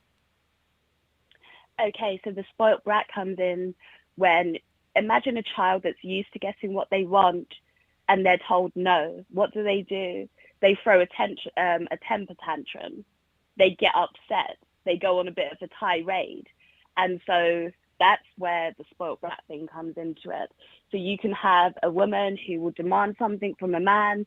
A man says, listen, I'm not dealing with you, or he's willing to give her less. And then she may go on a tirade and explain how dusty he is, how, all of these different terms. Okay. And Okay. that's like the spoilt brat-like behavior. Let me just reiterate this back to you. So it sounds like you're saying that the spoiled brat part comes in when a woman who is used to a certain treatment goes and is faced with a man who refuses to give her this treatment, and she then lambasts him or goes off on him, calls him dusty, etc., because she's used to a certain treatment, he won't give it to her, and then she lashes out. So that's what you're saying? Yeah, either she's used to it or she simply desires it. Well, hold on, because the example that you gave was of a child who is used to a certain treatment. This is what you said. That when you started giving your explanation, and you can rewind the video and listen to that again if you'd like to, you were saying that the child is used to a certain treatment, so that when they don't get that treatment, then they lash out and go on a tirade. So I'm confused as to where the main issue is the issue that they lash out, or is the issue that they have these demands? What is the issue? I think the issue mainly is the demand. So you Lashing think out is the simply issue a is the byproduct demand? of Okay. So the what do demand. you think? What do you think is the demand that is unrealistic or unreasonable? Okay, for an average woman to say that she wants a guy who makes six figures. Okay. What is your definition of average? An average woman is a woman who might be a 5, on I'm sorry, I don't a look scale. I don't understand calling human beings numbers. I'm not sure where we're getting that from. Giving people numbers as if we're in Auschwitz. I don't understand that. Yeah, some people don't like it, but we all do it. No, I don't. When you I were don't looking at the understand. man Who? I'm earlier, sorry. I'm sorry, and my dear, my dear. I want to understand. So you said a person who is a 5, but where did this number 5 come from? Where's that 5? Who it assigned this 5? it comes from how we rank somebody else's appearance. Who? Well, people, Who are earlier these on when you were people? listening to the man I'm sorry. yourself, If you could when you were answer that listening, question. I'm sorry. Who are these people that I'm are I'm giving these numbers? I'm trying to. So the reason that we have the numbers is because we rank other people's appearance. When you were looking at the clip of the man who was speaking earlier, you spoke about how yellow his teeth were, Mm-hmm. and how his breath must stink and all of these different things. You're critiquing his appearance. We all do it. That's human nature. we critique people's appearances and we say, I'd want to deal with that person Okay, or I but wouldn't. right, but the number, if you could answer the question, where is this number coming from? Who assigned this number? Did you hear, because Again, you brought this up, did you hear me give this man a number because you're talking about me? Did you hear me give him a number? No, but it comes from the very thing that you did, which is critique his appearance. Okay, You so critique people's appearances, so the right? number is a critique then. Yeah, the number is a critique. According to whose scale? Because 5 is 5 ones, 4 plus 1, 2 plus 3. Those are standards. It's scientific. Where are these numbers for human beings coming from? That's the thing that's confusing to me. By whose scientific scale? By yours, by mine, whose? by each person as an individual. Okay, so this is what I'm hearing. A human being can consider another person to be a quote unquote 5. However, Yes, another human being can consider that person to be a 10, correct? Of course. So then that means that there is no science. So it is moot to try to give a human being a number because the number is arbitrary and not scientific at all. Is that what you're saying? No, but what we see a lot when we're talking about society and societal dynamics, a lot of the time it's not running off of hard science. Okay, we're people and biology runs off of hard science, but human psychology doesn't always run off of hard science. Okay, I'd like for you to name a person who is a 5 that's famous so that we can be able to see what it is that you are considering a quote unquote 5, because you can only speak from your point of view by some ranking that you've come up with in your head, and there's no science to that. So when we start talking about we, you, all of us, you can really only talk about yourself, right? No, there have been scientific studies done into the science of beauty. That's yes, how hold on. You're not ratio. answering the question. And yes, and you know what? Listen, I love to do research and I love to study. Yes, there has been a study that was done, or some sort of research that was done into what makes a person in a certain society considered to be beautiful, and it talked about symmetry and things of that nature. I'm asking you to name a person that is famous that you consider to be a 5, because your point of view is specific to you. There is no across the board science that states that one person is a irrefutable across all levels going to be a 5. There's no study that says that. So no, there isn't. Right. So please tell us a famous person. I'm going to Google the person now that you consider to be a 5 so that we can see what you're talking about. Go ahead. I'm ready. We can take the guy that was on earlier, Chris Preddy. He'd be a 5 in my opinion. Okay, so you would consider him to be a 5. Can you name a woman who is a 5 so that we can kind of be on, because you're talking about women who you're saying are entitled because they are, in your opinion, a 5 and wanting things that you feel that their looks, we're just talking about looks, not personality, looks 5. Okay, so please name a woman. Let me try and think of a woman. You know, usually women in the public eye tend to be higher than a 5. So it's harder to think So of you do not have the ability to name a woman that you think is a 5 that's famous not that we can necessarily Google. that you'd know. No, not that's internationally famous, like we both know. I have Google. Google can pull up anybody. I'm talking about, like, personally, people that I know, I can name you a 5. But when we're talking about people in the spotlight that you'd be able to Google, it's harder because women usually are above a 5 when they're in the entertainment industry. Okay, so what you're saying is that you do not have the ability to give us an example of a woman that you consider to be a 5 that we can Google so that we can understand your point. So what we can do is just imagine then what a 5 is to each of us, right? And so Rebel Wilson would be a 5. Okay, so Rebel Wilson. So let me Google her real quick so that we can see. Rebel Wilson. Post weight loss. Okay, so let's pull up some images of Rebel. I'm going to just let me switch over the feed real quick. Okay, so this is Rebel Wilson right here.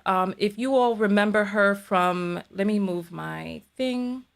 If you all remember her from, she's done movies. So this is her, and this is who the woman on the phone is calling a 5. So you're saying that she does not deserve to have her demands be satisfied and fulfilled because she's a 5. Is that what you're saying? No, and this is the thing. I said everybody is entitled to have their standards, their desires, and what they want from another person. You're completely entitled to that.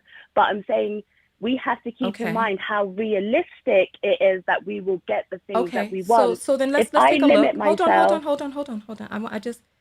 We have to go slowly because there's a lot that you want to say. So I just want to get us on the same page.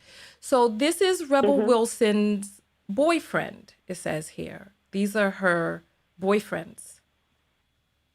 Handsome, wealthy, well-dressed, beautiful looking men that this 5 is, or your 5 is pulling in. Okay. So I think we can close this screen now. So let's continue. So you were saying that the entitlement of women who are considered 5s, right, is that they should not have these demands because they don't deserve to have them met. Is that what you're saying? No, I said how realistic is it that they will be met? That's the thing that you have to keep in mind. How realistic is it that you're going to get your standards? So if I said that I want a guy who is 6'2" plus, he has to make 7 figures. I want him to be black. I want him, and I start going into these specifics. We go into how many men actually fit that criteria, and then do I, as a woman, meet up with what they want? So there are 2 different dynamics that are going on. 1, how many of those people exist? And 2, what do those people who exist, what do they want when it comes to their desires? There has to be a matchup of desires, and that's where we're sort of clashing. If you have 80%,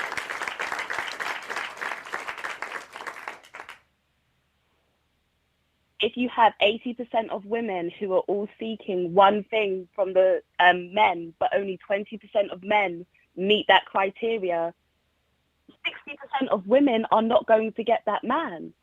They're not. It's impossible for 80% of women to get that man. I agree with what it is that you're saying. I agree with the theory of what it is that you're saying.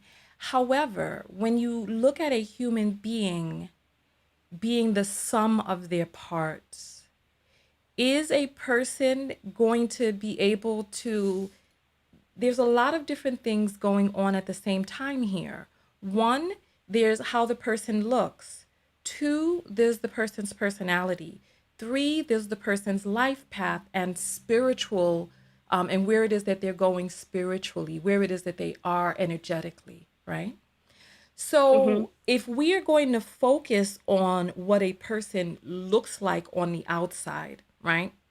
We negate their personality, we negate their unique energetic thumbprint and blueprint on this earth that has a life path that is outside of what anybody on the internet, on a platform, sitting in a dark room, shrouding over in the lurches. It negates any of that because human beings, our existence is complex.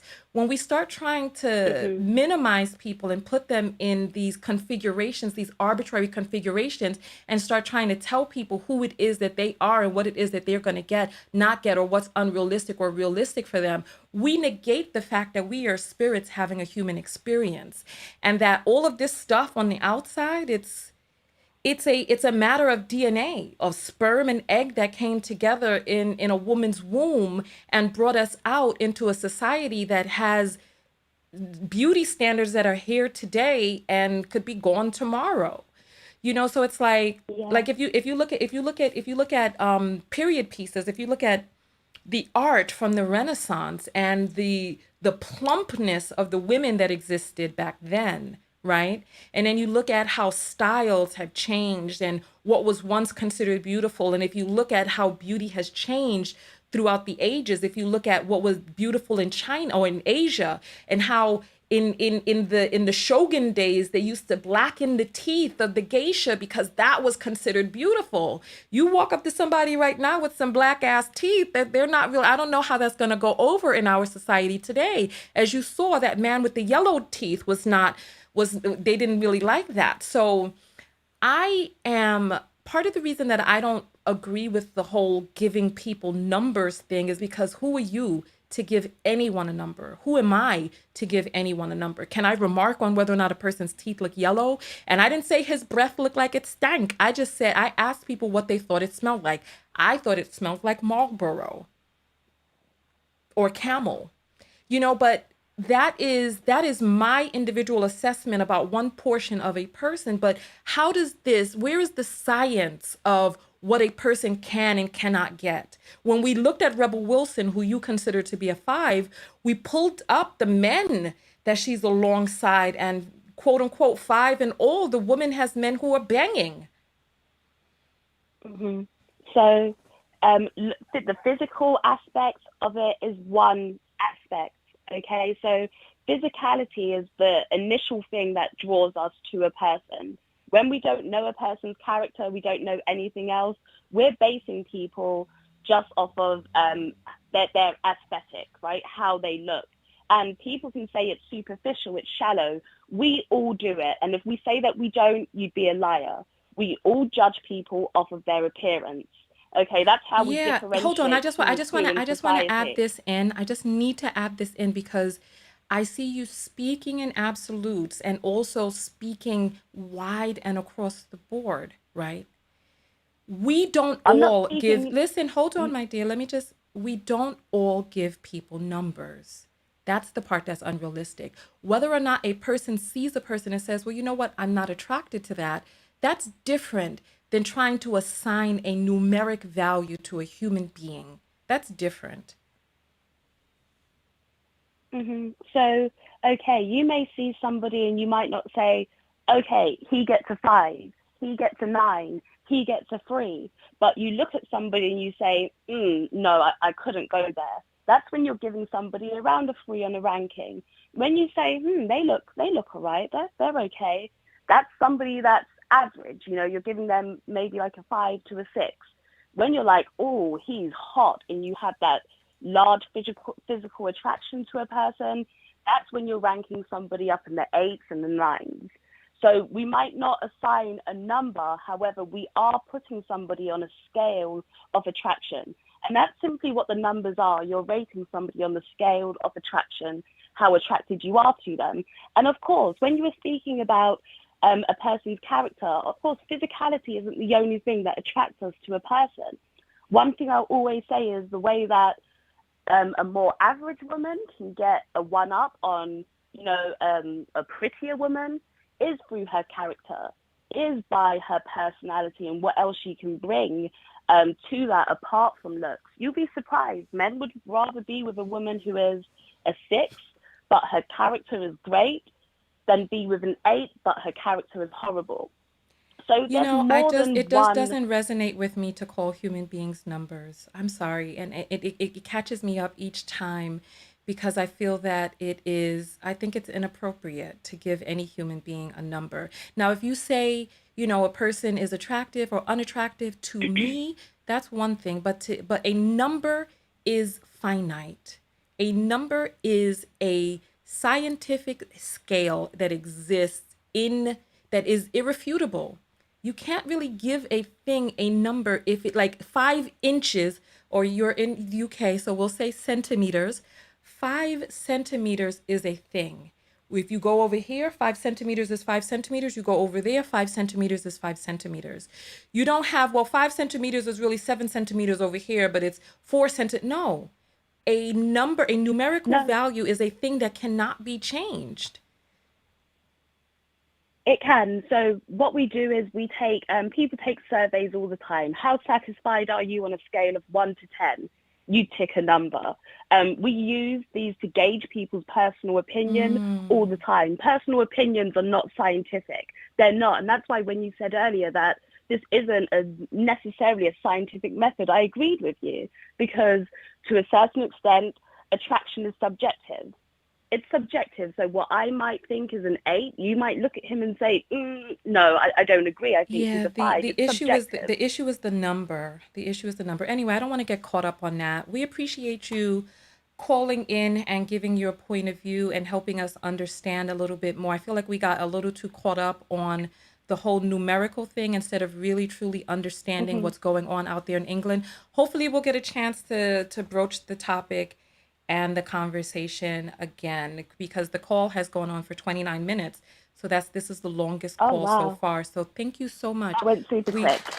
Thank you you so much. It was wonderful being able to get some of your point of view. Thank you. All right, so we're going to be shutting down the broadcast in just a moment, because we have been on for 2 hours, and this is the third broadcast of the day. So, well, the second broadcast of the day. We're going to change the numbers of the title of the video when we get off of here. So what we're going to do is we're going to read the apples, and I see that there were some more people from UK who were trying to call in when we were on that phone call. So, oh, we got one last UKer in. All right. You're on the air live with Tanya. What's your name? My name's Natalie. Hi, Natalie. How are you? I'm good, thank you. How are you? I'm fine, thank you. So you're calling in about the dust blowing over to the UK. So talk to us. Yeah, I am. Okay. So you're on the air live, Natalie. The floor is yours. Welcome. Hi, Tanya. Hi. How are you? I'm fine, thank you. Good. So basically, there's this conversation about the dust blowing over from the UK.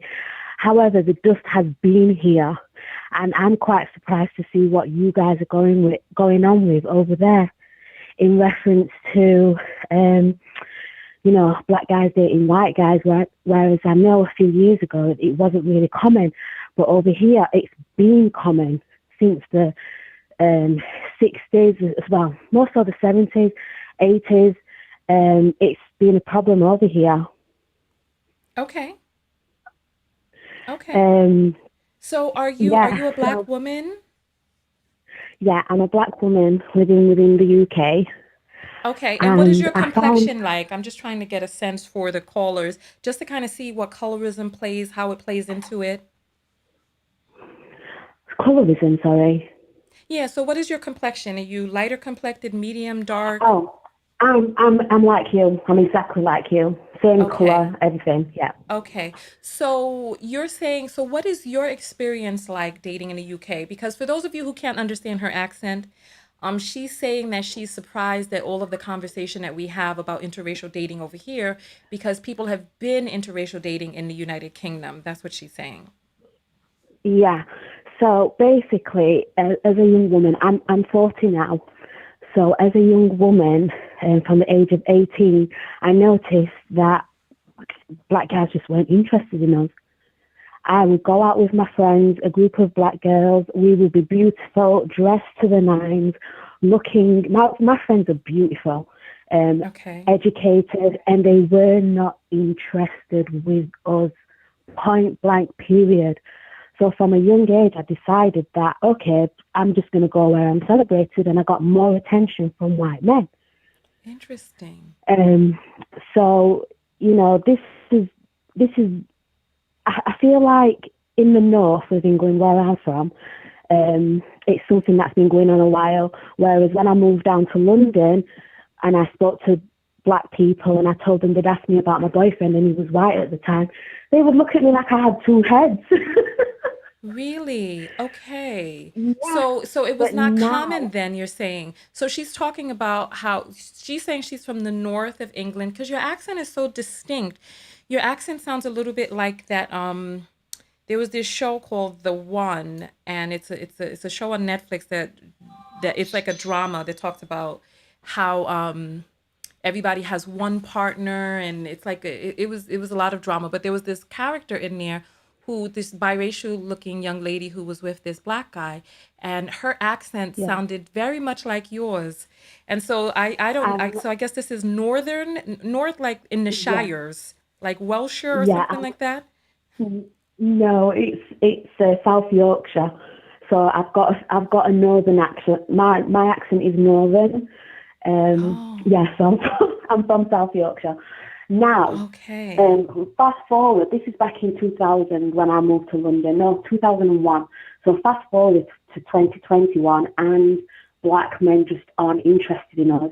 I recently met a guy. He was from Martinique actually, and he wanted, basically I'm at an age where I want to have children, and he wanted to have children as well, but he wanted to have children with a black woman. But since he's come from Martinique, he's just been dating white women, and I just got the sense from him that he just wanted so much from me. But yet, when I looked at his ex-girlfriend, she looked like someone's auntie. She looked But like yet, for someone's me, auntie. but yet, but yet for me, he wanted the world plus more. He wanted me to look like Naomi Campbell, and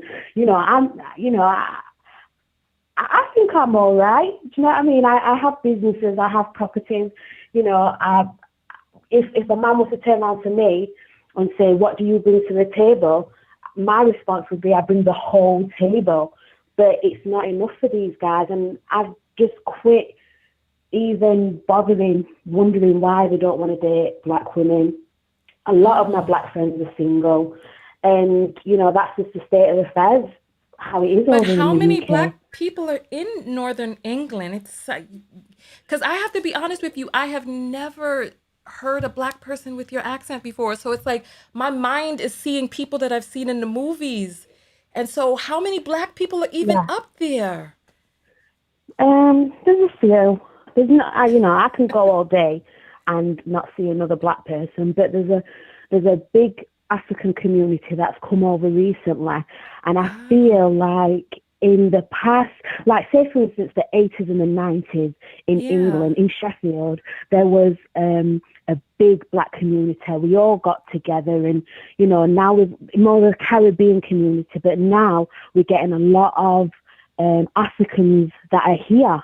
Mm-hmm. So in the past, I would say the 80s and the 90s and the noughties, I'd say as black women, we weren't feeling the Africans. We just weren't. Oh, But now we're gotcha. looking at the Africans and we're like, you know what? They have more of a standard. They marry their women. Um, Oh. they take things to that level where they want to build a family and build generational wealth. So we're more migrating more to the African men now. But Mm. it's not common to really see too many Africans dating white women. It's more on the Caribbean side. And one observation that I've Really? realised is we have So this hold on, difference, this let me just fraction. translate for them real quick. So she's basically saying that back in the days in her area that they weren't really feeling the African men, but as time has passed on, there's like a huge African community that has come. She said, I believe she said she's from Yorkshire, which is in the north of Yeah. England. That's why she has a very distinct accent that sounds like the people that you hear in the movies that are eating shepherd's pie and bangers Yeah, and mash. shepherd's pie, fish and chips, So, and then she drinking. says that now they like to date African men because African men are more family oriented, whereas the Caribbean men are the ones who are dating interracially. And so there, she said that she can go a full day without seeing another black person up there. So this is so interesting. Yeah. She says she's fully black. She says she's my complexion. So this is very interesting, very, very interesting. So what are the black women going to do? What are you all going to do out there? Well, I'm not gonna lie, Tanya. Recently, the last few guys that I've dated have been black, and I love my black men. However, they're just not doing it right about now, and I feel like I'm in a space where I'm just cool being single right about now. I'm not wanting to let anybody in my space who is not deserving, whether they be black, white, or in between.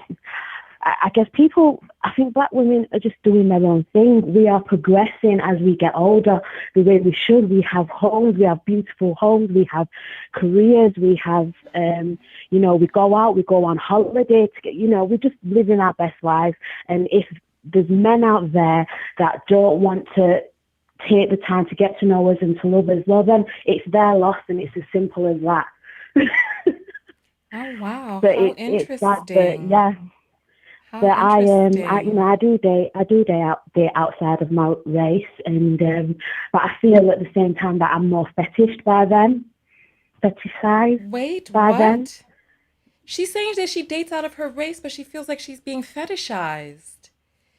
Yeah, How interesting. 100%. We've closed the phone lines, but I see that Sarah is here. Sarah Garvey.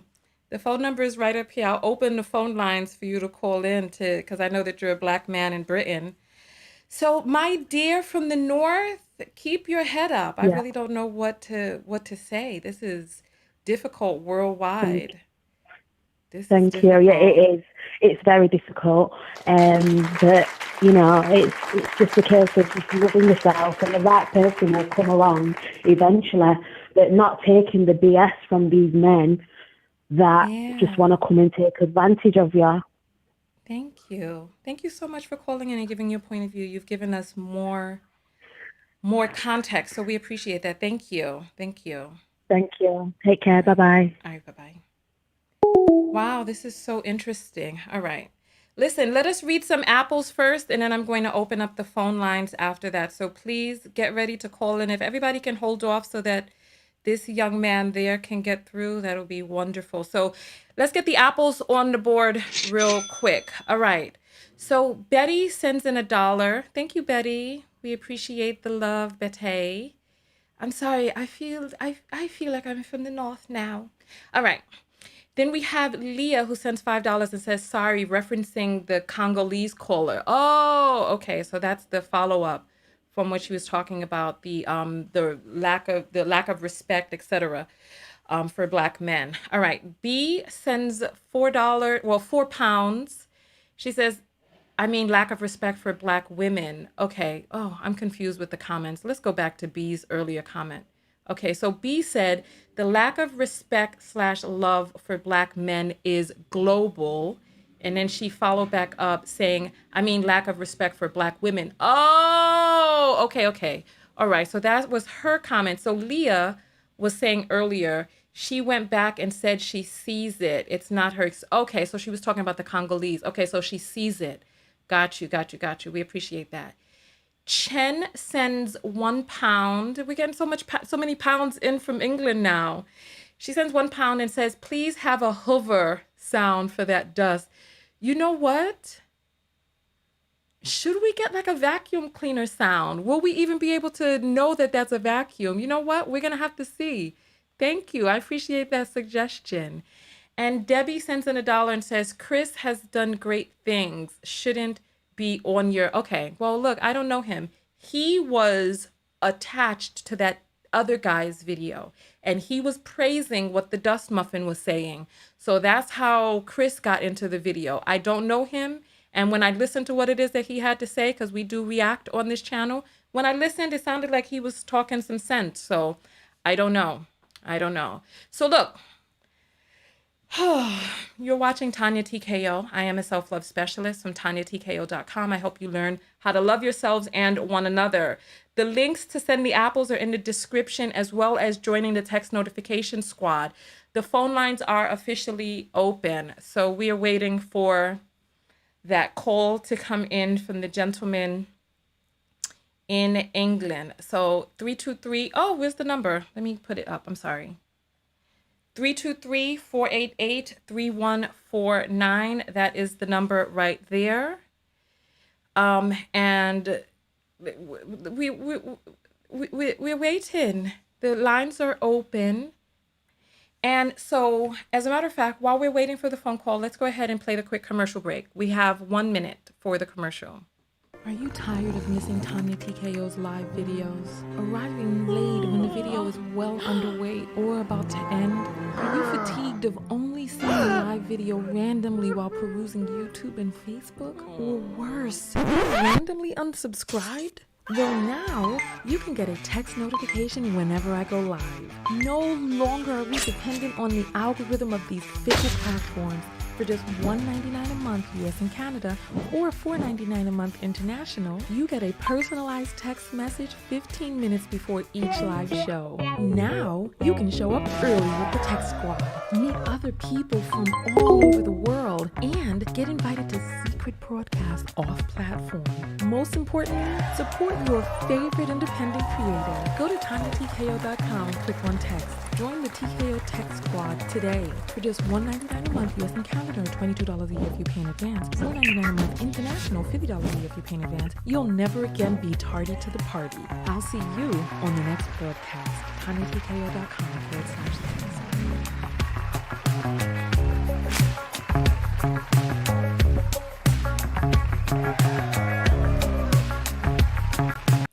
All right, so welcome back, everybody. Thank you all so much. And to join the text notification squad, the link is below.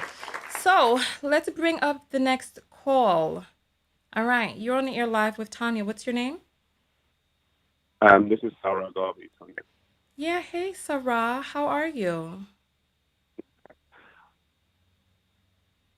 Can you hear me? Talk to me through the phone, not the computer, because there's a delay. No, I'm talking through the phone. Oh, okay. So how are you? I'm fine. I just saw your live and I thought it was quite amusing, to be totally honest. Oh, how did you happen to come upon my live here today, Sarah? Well, I have quite a few followers who sent it to me, so I thought I'd sit down and watch it, and I saw you critiquing my video on the modern day woman. So I thought, if you want to talk about it, we could talk about it. Well, that was months ago. Are you talking about today's topic with the dust being blown over to the UK? Yeah, well, it was me. It was me you were talking about. Wait, that person in that video was you? Yes. With the yellow teeth?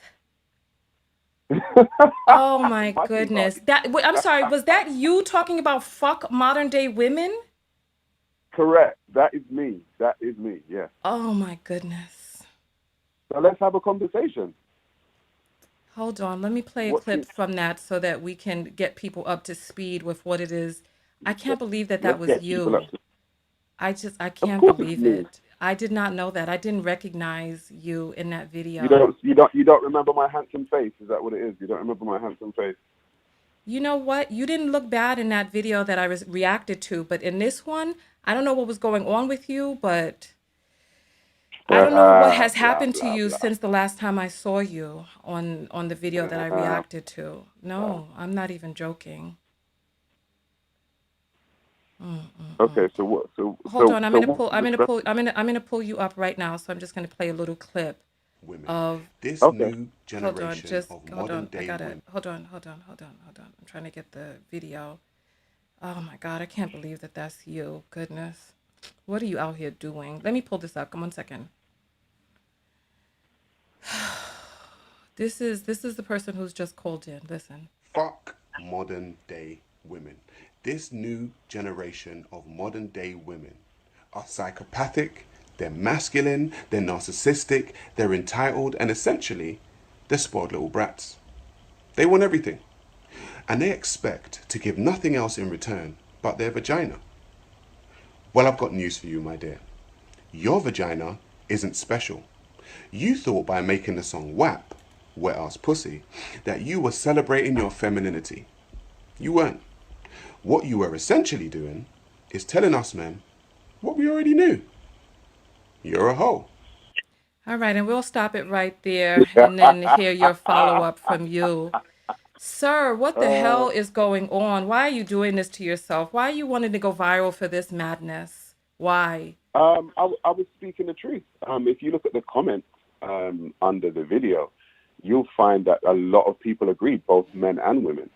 I think that you and maybe your followers are part of the modern day women that I'm maybe describing, which is probably why you don't like what is being said, I'm guessing. So that's your retort, that you feel that I am the person that you're like, fuck you to? You're calling into my show, but you're like, fuck you? I don't understand. No, I Please help didn't. me I didn't say fuck understand. you. I didn't use that. This I is didn't use what the that term. thing I was said saying, in the beginning of the video. Fuck modern day women. And then you come on my line and say that you feel that I may be the person that you're saying fuck you to. I'm confused. okay, so basically what I'm saying is there is, and I'm sure you can actually see it, so I don't know why people play dumb, but there is a contingent of women out there, like the contingent of women that I described in the video, that are narcissistic, they're psychopathic, they're big babies. They want everything, yet and still they don't feel like they should do anything. They have a lot to say about men, okay, and they generally don't want to do anything for men. Now, for me, I believe that the male-female dynamic needs to be a symbiotic one. It needs to be a symbiotic one where we work together. However, there's a prevailing psychology among many women nowadays. Now, I mentioned the song by Cardi B and Megan Thee Stallion, right? And we have songs now promoting being a hoe, promoting being a whore, okay? And so it seems like women nowadays are actually fine with that. And men, as well, men may say, okay, cool, they may be fine with that, but men are not going to take whores or hoes for housewives. It's just not going to happen. So while women may be championing this whoredom, yeah, it will only, it has a timeline. It has a shelf life. Okay. Thank you. You know, I'm sorry. I'm just disappointed. I really am. When I reacted to your video before, I had a normal amount of respect for you. And then now seeing that you have aligned yourself with this, I just I don't have the same esteem that I had for you before. Seeing as I don't know if you're joking, but I just can't imagine why you would want to represent yourself like this online and be talking about fuck modern day fuck and your pussy and you could go have intercourse with 50. I mean, I could play some more of this. I'll play some Yeah, more but of this for the but people. I'm not lying though. You know, But this is the thing. Am I lying? Am I lying? when it comes to whether or not you're lying, one of the things that you don't really understand and that you don't really seem to understand is slut shaming really is not about the woman. Slut shaming is really an attack on men. It's an attack on the lack of worth and value that male penis has, and that especially black male penis, because the more black men that a person is with, the dirtier a woman becomes. But what does this say about black men? And I'm confused as to how you decided to come up on the internet and start talking about pussy, that a person's pussy has no worth because you can take yourself onto an app and decide to be with someone that nobody's pussy, like most people, what, the modern pussy has no worth because you can get on an app and have intercourse with a person who deems you good looking enough and desirable enough to want to have intercourse with you. I'm confused. So I'll try and clear it up. So I used the Dave Chappelle skit where he talked about pussy flooding the market, right? So if we look at this, anything that is of high value, right, but is scarce, will keep its value. So generally, vagina is of high value. It will keep its value as long as people have to work for it and as long as it is scarce. Right now, it's losing its value or lost its value It is no longer scarce. It is everywhere, and it is being given up every single day for trinkets, for for a little bit of money. You've got the OnlyFans generation. You have the Pornhub generation. Pussy is everywhere. It no longer holds its value. Well, you know what? The sad part about this, and this is why, you know what? This is why I feel sorry for men. I really do. Because men get up and talk and they speak and they think they know what they're saying, when in actuality, they really don't. This is so sad. And the thing is that you can't see how sad it is. When you start talking about pussy flooding the market, right?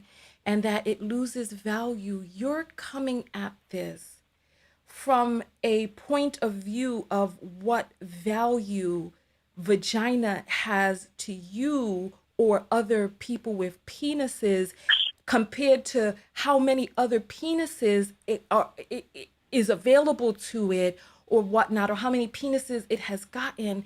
But it's just, it's sad because you don't realize, listen, penis could be an amazing thing. Listen, penis could be an amazing thing. It's like men really don't understand that good dick feels good. It feels amazing to a woman when that nice spot is hit, right? And listen, there's nothing that can scratch an itch in the right spot, just like good penis can. It really can't. And the sad part about it is that men want women to hate men's penises. Men want women to not want penis. It seems like men just want women who are like, no, I don't. It wants an amazing magic stick that can feel tremendous. Oh, my God, dick can feel so good. Yes. Tanya, there is a reason why within every nation historically, right, females when they marry were supposed to be virgins. There's a reason. There's a historic reason. And what was that reason? Because evolutionary psychology is my forte. Bring it. Hang on. Come on, bring it. Okay, so the value. So the value of a woman was based on how many men had touched her or had been with her, and it was a woman of the highest value was a virgin. Okay, now virgins, I guess nowadays are few and far between. I get it. We live in a Western world. People are having casual sex. I get it. However, the closer you get to being less touched, is still of higher value. So a woman who has 2, 3, 4, 5 children by 5 different guys, right, is not going to hold the same value as a woman who has had no children for no men, because her being touched, there's a visual representation of it. She's been touched by 5 other men. Men are going to be like, oh, do you know what? I'm cool with that. I don't want to go there. That's just the way things are. And it's like, you guys are trying to, put a spin on things that have always been. Hold on. I'm not a guy. I would really love for you to respect my gender. I'm a woman. Please don't misgender me. So My listen, apologies, you women. It's quite all right. Listen. I love talking about evolutionary psychology. So let's get into the history of it. Because did you get the lessons that I gave you when I schooled you on how monogamy really is a system that is promoted by men, that benefits men? Did you get the lessons that I gave you in that video? You didn't give me any lessons. I did, because I pulled the board out and everything, and I talked about evolutionary psychology in that video for quite some time. Did you gather the lessons? Did you? I did not gather any lessons. Oh, you didn't gather the lessons. Did you watch the video, or did you use that video as an opportunity to come out and try to be snarky? I watched the video, but I still didn't gather any lessons from you. Oh, really? So you didn't gather any lessons about how monogamy benefits men, and it's a system that is promoted by men and kept in place by men. You didn't see that? Polygamy is actually a system that benefits women. Thank you. Thank you. Absolutely. So monogamy is the system, because you were talking about how men can't be polygamous in that video, or they can't be monogamous. Monogamy is so difficult for men, but men are the ones that keep monogamy going. But let's jump onto this. Why is it that the Western virginal women, woman, no, hold hang on, on, my dear, let me don't, answer your don't, please question. don't Why misrepresent is me. it, hold on, dear, I'm Please trying don't to answer your misrepresent question. me, though. Please don't misrepresent me. Listen, Because hold on, in the hold on. video, You can come back to that. okay, I go on. want to jump on your Okay, go on. point where you were talking about why virginal women have been exalted throughout the ages. And the main reason is paternity. Paternity. Paternity. Human beings are not naturally monogamous. And human women are not naturally monogamous either, right? As a matter of fact, the shape of the male penis, we talked about that in the video, the shape of the male penis serving as a plunger and a suction for other men's sperm. We talked about the size of the testicles of species who have female partners who are the most monogamous. Their balls are tiny. You didn't get any of this from the video with the lessons that I gave with the board out? You didn't get any of that. But nonetheless. Like I said, I watched your video, but I didn't gain any lessons from it. Right. So the stuff that I'm saying you've heard already about the size of the testicles, the shape of the penis and the phallus and all of that because it was in the video. Nonetheless, let's go forward.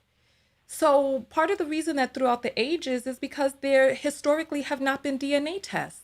So the only way to ensure that a woman, that the child belongs to a man, is that the woman has not been with other men. Notice that throughout the ages, that it's only penetrative intercourse that has lowered a woman's value. It doesn't really matter how many other women she rolls around with. It's the man that sullies her. It is the male penis that they feel brings the dirtification upon her. It's the man that takes away her value, not other women. Not other women. So men don't understand how. Are you trying to say that sex with other women doesn't lower a woman's value? No, throughout the ages and even today, it has not lowered women's value. As a matter of fact, a woman can be, because women, the sex of a woman increases a person's value. It increases the value of men. It does not take away the value from other women. It's men, especially men whose penises are black, that tears down the value, because a woman can be with 3 black men and she's done in other people's eyes because of the filth that black men assign to their own dicks. And men don't understand how they insult themselves with slut shaming. So back in the days when there was no DNA testing, of course, people wanted to know that a woman, that the child that she has is going to be biologically the man that she marries. They want to know, because there was no DNA testing, but there's DNA testing now. But we have men who are clinging. So what you're saying is, are you telling me that a guy can sleep with, a woman can have 50 penises, right? 50 penises in a span of 2 days, and a guy, and she for herself is not going to feel shame, and the guy is not going to feel shame for her and see her as less than. Is that what you're telling me? I think you misunderstand what it is that I'm saying. And I alluded to this. I even made the statement that I feel that men, I feel pity for men. I really honestly do. And I feel, I do. We don't need your pity. Don't worry, I feel pity for men, because men honestly think that they think they're onto something. Listen. You have one. They think they're onto something, especially with a statement like that, because you feel that. Do you have one? No, but because you feel pity for them, so I'm wondering if you have one. I feel pity for men, but if and you part feel of the pity reason. for them, how Excuse can you me. be with Why are someone you that cutting? feel I'm pity sorry. for? Why are you cutting me off while I'm speaking? Is this the way that you'd like to have a conversation, sir? Because I allowed you your chance to speak, didn't I? And then I'm answering your question. I'll right? ask you Am I afterwards. not doing that? Goodness. Okay, I'll ask you afterwards. Thank you. Please keep your balls in your sack. I mean, come on, just calm down. So I feel pity for men, because men are of the impression that they're really onto something. and they give far more weight to their behaviors. They pretend as if, or they act as if their behaviors are behaviors that are higher vibrational, that are in the best interest of society, that they are moralistic or have the moral authority, and men don't. And the things that men push and promote onto society are not necessarily in the best interest of society or their relationships. Not necessarily, for the most part, not in the best interest of society or even their own relationships. Men push for these virginal relationships, and then when they get inside of them, they don't get it how them like it. You understand what I'm saying? They're not getting the walk the way they like the work, and then they go out there to go find somebody who can monkey on a stick the way they want it. But then they go home with a person who pussy they don't like. You understand what I'm saying? So you say that you pity men, which is a very interesting statement for me as a man. I do. Do you have a man? Do you have a man that you pity? I pity many men. I pity men in general. Are you interested in asking me out on a date? Are you trying to see if I'm interested in you? No, that's the only reason that I can imagine that you're trying to find out about my relationship status. I'm asking the question for this. I'll give you some pretext, right? I'll give you some context. So if I was to say I pity women, right, yet and still I'm attracted to women and I have a woman, then maybe the woman that I'm with would be in that category. And I don't want a woman, and she, as my woman, would not want my pity. She would probably want my love. She would want my companionship. The reason why I'm asking you this question is because you said you pity men. So I'm asking if you actually have a man, and if he knows. When I speak about men, I'm speaking about the pity that I have for men across the board, and it's unfortunate. It's unfortunate. It really is unfortunate. So I don't know if it hurts you to hear that, or if it stuns you or whatever. I don't know. But for you to try to hone in and listen, if you're interested in me and all of that, you don't have to do this live on air. You could go ahead and try to shoot your shots in the DM. You asking me these questions about who me a be with. Well, apparently you've already begun to pry to see who it is that Tanya is with. No, I'm just trying to gain the psychological insight. Is it? Mm-hmm. So anyway, so back to the video at hand, instead of you trying to get into my personal business, right? Right? Because we went through this. Listen, we've been on air for 2.5 hours now. We went through your whole video. Never once did we start wondering about what your dick is doing on the weekends. We didn't ask about, well, you offered it up about how you could be with 50 women. So apparently you know these apps that you could go along slinging your peen. You know the apps, apparently, because then maybe you've tried it out to test to make a statement like that. Huh? I think this is amazing. I'm not gonna lie, you're actually quite amusing to me. At the beginning of your video, you actually said we've lost our feed. We've lost our feed. It's over. The video. Oh, is it over? It crashed. It crashed. Oh no. I know. But what I don't know if we should come back for part 4. Now we're just having a private conversation. But at the beginning of your video, you said that you don't. No, don't have the private conversation with me. Wait until it looks okay. So it looks. I don't know. Hold on. I need to see if it's come back because my cat. Oh, look, we've come back. We've come back. All right. If you all can see me on air right now, put up the number 3. Put up the number 3. So we're going to wait to see if the people can see us on air, because we've been they see us. We're back now. We're back. This is the first time that we've been able to. You know what's interesting? Do you know? Can I just say what is interesting about what's interesting? Mm-hmm. Can you? Yeah. I'm waiting for a 3. That's what I'm waiting for. I'm waiting for someone to put up a 3 if the feed is still on. Oh, okay. Sure, okay, so I just got my first 3. Okay, so go ahead, Sarah. I just feel like it's very interesting that women that follow you and women like yourself, maybe not yourself because you haven't said this, that when men speak like this and we have this kind of dialogue, they start saying things like, oh, he's broke, he's gay, what are the others? He's broke, he's gay, oh, he's hurt. All of these things. And it's like, why can't a man not be gay? Because I'm not gay. Why can't a man not be broke? Because I'm not broke. Why can't a man have an opinion on this type of stuff without those kind of insults, because what that does, it lowers the tone. Do you know what I mean? Like, it actually lowers the tone of the but you know what? But conversation. the thing is, I don't have a reference for what it is that you're talking about, because you're on the line with me, but you're speaking about something that somebody else may have said. So I don't know those things. No, So no, no. But I can't women defend of, I that. mean, you get it. Mm-hmm. You get it with like, you know, the Kevin. Because okay, so at the beginning of the conversation, you said we don't attack people. We critique the arguments, right?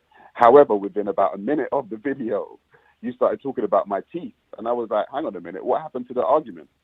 Why are you talking about me personally now? You can listen. You are free to have any opinion you want about my mouth, my teeth, my hair, my nose, my ears, whatever. I don't care.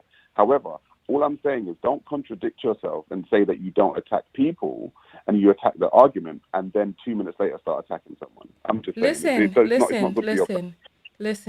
Listen. I hear you, and I appreciate that critique. Thank you. When I saw you speaking, and you were talking about who can't cook, right? And your teeth don't look flossed or cared for. I just made a mention. I didn't say his ugly ass teeth. I just said they were yellow. They are yellowed in that, and your lips are blackened, and it does not look like you care about yourself in this video. I'm sorry. It doesn't look, you don't look nourished. You don't look hydrated. You don't. I'm sorry. And the thing is that I want, right. listen. We don't want to, because the thing is, okay, I'm going to try and say it as respectful, because there's things I could say about your physical appearance that I won't say. So what I'm trying to say is, if we're going to have a dialogue, right, it will probably be best to stick on topic, because I don't want to get into a slinging match, as we call it in the UK, or a slanging match, and then we start talking about people's aesthetics, because that's not, you know, it doesn't go anywhere. But like, I didn't go to your page with people calling me all types of bitches on your page. I didn't want to bring that up, but I'm bringing it up now. Like, I didn't see that. I didn't. Huh? Like, you didn't come over to my page. Excuse me? Like, you were over there having conversations with people calling me all types of bitches on your page. I never once called you all types of faggots and niggas, and I never once did all of that. I didn't even, and listen, and there was nobody. You cannot say that there was anybody on my page when we had that dialogue. You cannot say that there was anybody on my page who was calling you out of your name. Those comments didn't stay up on my page. I didn't respond back to those people. I didn't come over to your page calling you names. I have a right, and part of the reason that I brought up the yellow discolored teeth is because there was a man in a video speaking about how women caring for this and caring for that, but you don't look like you're caring for yourself. That is relevant. I did not attack you. I didn't even say that there was anything, quote unquote, wrong with yellow teeth. I just mentioned that they were yellow. Okay. Well, it seems a bit childish, if I'm totally honest, but if we can get back on subject, you brought this up. No, you brought up the teeth. The teeth brought themselves up. What I was actually doing is I was pointing out the contradictory statements that you had, because you said you don't attack people, you attack the argument. Whereas I said 2 minutes later, you're attacking me as a person. Now, okay, I said, so you felt that was an attack. Okay. You're entitled to your opinion. You really are. You can think whatever you want about me. But what I'm trying to say is, as a man, this is what I've noticed from women in this modern day generation. If a man started to attack a woman's physical appearance, women have a lot to say. Slut shaming, you're fat shaming, you're this shaming, you're that shaming. Women will have a lot to say. However, women feel that it's okay to attack a man's physical appearance. Now, I'm actually quite confident with my physical appearance. I actually am. But what I'm trying to say is that I'm actually trying to point out the contradiction and the double standard within many women nowadays that feel that they can attack a man's physical appearance and a man cannot attack theirs. Okay, well, you know what? This is the thing, right? This is the thing. When I said we, right, I'm talking about the people in the comments. Those are the rules of the broadcast. We don't attack one another in the comments. We don't start attacking people in the comments. However, I'm doing a video and I'm going to point out the things in the video that I feel are of worth to mention. And to me, talking about effing this and F that and women can't cook and was it you who talked about people pussy maybe not smell right too? Or was that the other guy who came on after you? No, I didn't Okay. anything about pussy. Okay, because that must have been the other guy who said their front no smell good in the front because they don't know how to wash. Okay, that must have been the guy who came up after you. But it's That's like, not I'm me. That's not me. sorry. That's not me. It's like, you know That's what? not But me. the thing is, this is the part that really just stuns me. Black men black men are in dire straits right now in terms of mental health. There's a crisis going on where men are 3 times more likely to commit suicide than any other group. And then when you get into black men, the issues are expound, right? And with all of this going on with the mental health and the lack of health in men themselves, that you can find the time to get onto the internet talking about fuck women and fuck modern day, fuck this and all of that, rather than turning inward and looking at what may need to be adjusted on the inside. Now, I'm going to be honest with you, right? Have you actually looked at any of my content though, Tanya? No, Have you looked at my content? because that's not what I do. I don't go around on the internet looking for content. People send me content that they want me to react to. I have not seen your content when you and I Maybe would. if you want greater context on how I feel about black women specifically, you should probably check out my content because I talk to black women all the time, and I have no problem with black women. But I have some problems with some black women. Does that make sense? Which is why I made the video. Oh, so wait, your video was talking about black women? No, I was talking about women in general.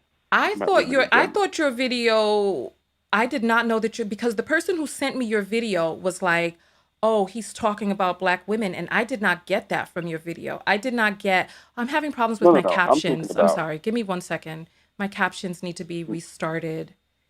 I'm sorry. Give me 1 second. No. Give me 1 second. Sorry. No, I'm talking about black women. I'm sorry. Give me 1 second, please. In general. Okay.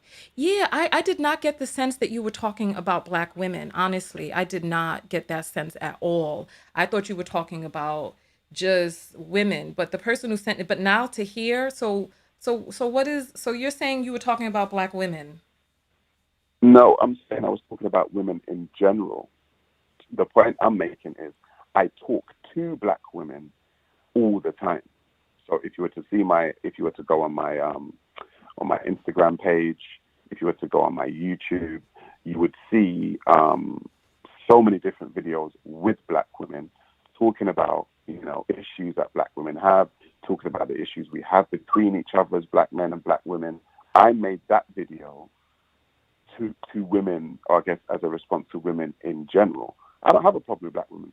I have a son for a black woman. I really don't have, problems with black women myself. But the point I'm trying to make is that does not discount what I said in the video. I stand by every single word that I said in that video. Every single one. That's a shame. That's a shame. That's a shame. Because it sounds like the man that I saw in that video sounds like a man that doesn't really value women on an individual basis. Because if you listen, pussy is a thing that is attached to a human being.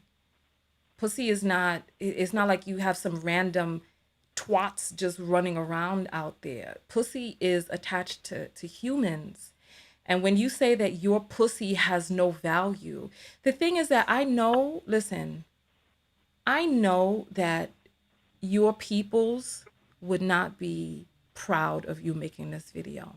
I know that the black women in your life, whoever the black women in your life, I know they wouldn't be proud of you making this video. You don't know I know my they audience. wouldn't. That's the problem. If you go onto the page, if you go onto my Instagram page and you look at the women that are commenting on this, they are in agreement. I actually did a live about this yesterday, and a black woman came on there in agreement. Like I said, there are different types of people in different walks of life that think differently. Not everyone thinks like you in your audience. Not everyone even thinks like me, right? And I'm actually okay with that. Not everyone, we have a diverse range of thought all Right. around the world. So Okay, then, so what you're saying my peoples is, were actually quite happy with that video. My peoples were okay, actually quite happy with that. well, you know what? Listen, you have come into the lion's den. This is my page. So apparently, I know, I so know. listen, so if you just want to keep your videos amongst yourself, you can, I guess you all can comment privately or do whatever, however it is that you want to do off air. I really don't know, but you're over here now on my page. So if this is the way that you feel, I mean, I'm only here tell because me, you were what was, speaking about me, Sonia. okay, what You was know? the reason that you called in? You're calling internationally. Because you were, hang on, because you were speaking about me. Of course, Okay. of course, So what of is course, I'm it? gonna call in. That's not necessarily true. People talk about me all the time. Show me on somebody else's platform talking to them about their opinion. Show me. Well, do you know what? The one thing I have for myself, yeah, is my reputation. Okay, Mm. and what I don't want anywhere by anyone is my my reputation being misrepresented. So someone told me or someone showed me, okay, that my reputation was being misrepresented. Oh, So I really? decided to call it. Yeah, of We course. played your own words. You feel that your words. What do you feel was misrepresented? We played Like I your said, words. I all this, like, this is the first. I'm not gonna lie. This is the first time I've heard the term dusty. I find it quite funny. Um, you were talking about, oh, he's a dusty, and oh, the dust and all that. And the thing is, it was quite. To me, it's quite childish, because it's like, are we going to deal with what was said in the video, or are we just gonna bash somebody because we don't like their appearance or we don't like what they say? The things that I see in the We video, can like do I said, I both, stand. because I was really resonating with what you said. But you know what? But you said that the black women, so your sisters, cousins, the black women in your life, you said like this video and they're in agreement with it. What more can I say to you? Because you're around a bunch of women who agree with you coming onto the internet talking about fuck modern women. You think that I can bring my ass up here on this computer and talk about fuck men and all? You think that me and my family, my You can father, do my what you brother, the like. men inside, you think that they would be proud of me? No, I represent my family when I come out But you said here. you pity men, though, Tony. You said you pity men. I do. You And I said you say that, pity them. and it's unfortunate that I feel that way. It's sad. I didn't come to this Right, conclusion but the thing lightly. is, I mean, there's not much. I mean, there's not much difference in say, like, you know what you pity? You pity people who are poor. You pity people who are homeless. You pity people, like, pity. For you to pity me, I don't want no one's pity. But you're telling me you pity men as if I'm less I than you. listen. No, no, thank you, my I'm dear. I sorry, don't need but your pity. I moralistically, don't. men are lesser than women. Unfortunately, it's sad. I don't listen. I don't want it to be this way. I don't want it to be this way. I don't want it to be Woo. what those Marlboros get into you, son. Oh, gosh. I don't want it to be this Oh, way. gosh. What are you smoking That's out funny. there in the UK? You doing Marlboros, I, Camels? don't, What are you smoking? I actually don't smoke. I actually don't smoke. But I don't know. I did. When you were saying that about my lips, he must Oh, smoke. I'm like, I actually don't smoke. I don't know I what this can't woman is believe actually you. talking about. Oh my God. Huh? Listen, honey. Huh? You know what? I'm gonna tell you something, right? It's probably time When to go now, though. I've probably taken up too much of your time. when I first reviewed your first video and I took a look at the way that you navigated online, I had some respect for you. I did. I said, this man is intelligent. I said, you know what? I may not, and then I told you that I know someone who knows you in real life, and they will like do a collab with him. And I was like, yeah, you know what? This man is intelligent. Did you block me on Instagram, by the way? No, they disabled one of my Instagram accounts because I spoke about the transgender issue, and they disabled my account. So I have a Oh, new one did now. they? Okay. So nonetheless, I said, this man is intelligent. I had respect for you. You were in my purview. I was like, you know what? If the opportunity ever came up, I may do a clip. But after this, seeing this, and then the thing is, you never That's really okay. answered your mother and your sisters. How do they feel about this type of content coming out with your My face? mother's not a modern day woman. My mother is not a modern day woman. So your mother is okay with you coming on the internet talking about fuck women? I'm a grown ass man. I don't live for I my mother. I asked live for you a myself. question. Is your mother all right with it? My mother's fine with anything I do. Oh, well, What can I say to a grown man who's black, a black man whose women in his life support him coming out, speaking No. abusive Oh, no. language towards women, huh? What can I No, I say? never said they supported it. Please don't Oh, misrepresent. oh, I never when I asked you a direct supported it. question, you didn't give me a direct answer. If you would have answered I did. directly. I said they're fine with anything that I do. And they never said they support it. There's a difference Oh, in supporting something and being fine with there are probably people in your family that are just fine with what you do. They may not necessarily support it. Support is a very interesting word. So let's just, I'm talking let's not misrepresent. about the person whose spermatozoa or egg came together to bring me into this world or you into this world. I'm not talking about distant members we don't speak to. I'm talking about your mother, your sisters, and people like that, I black don't women live who are for my closest mother. to you.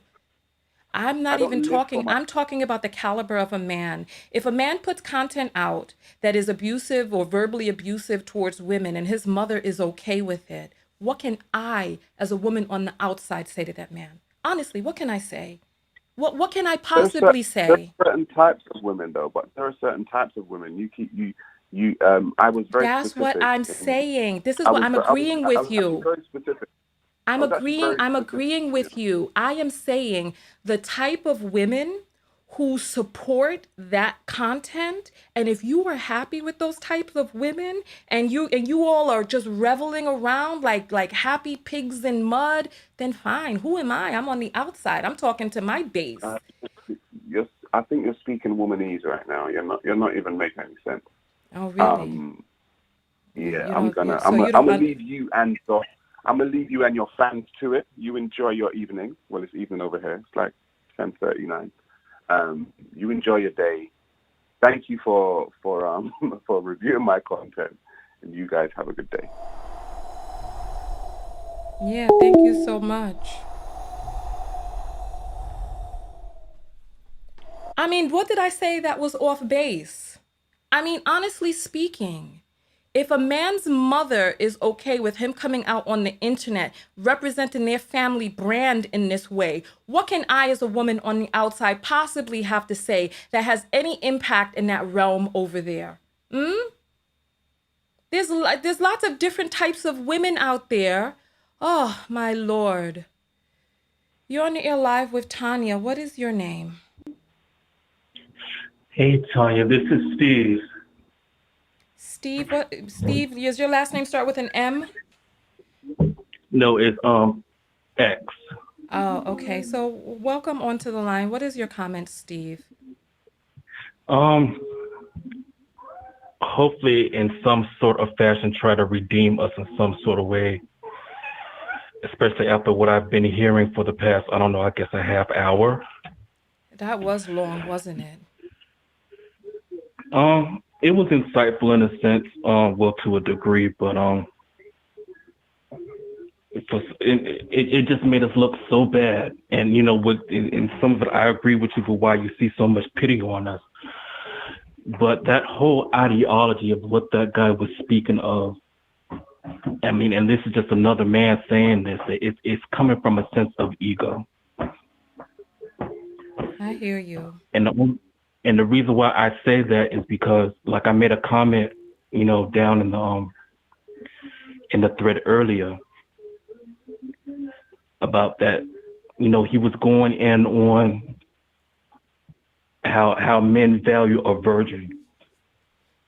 And I made a statement saying that if sex wasn't such of a focal point, you know, extended to her, then however many partners she'd been with wouldn't be an issue.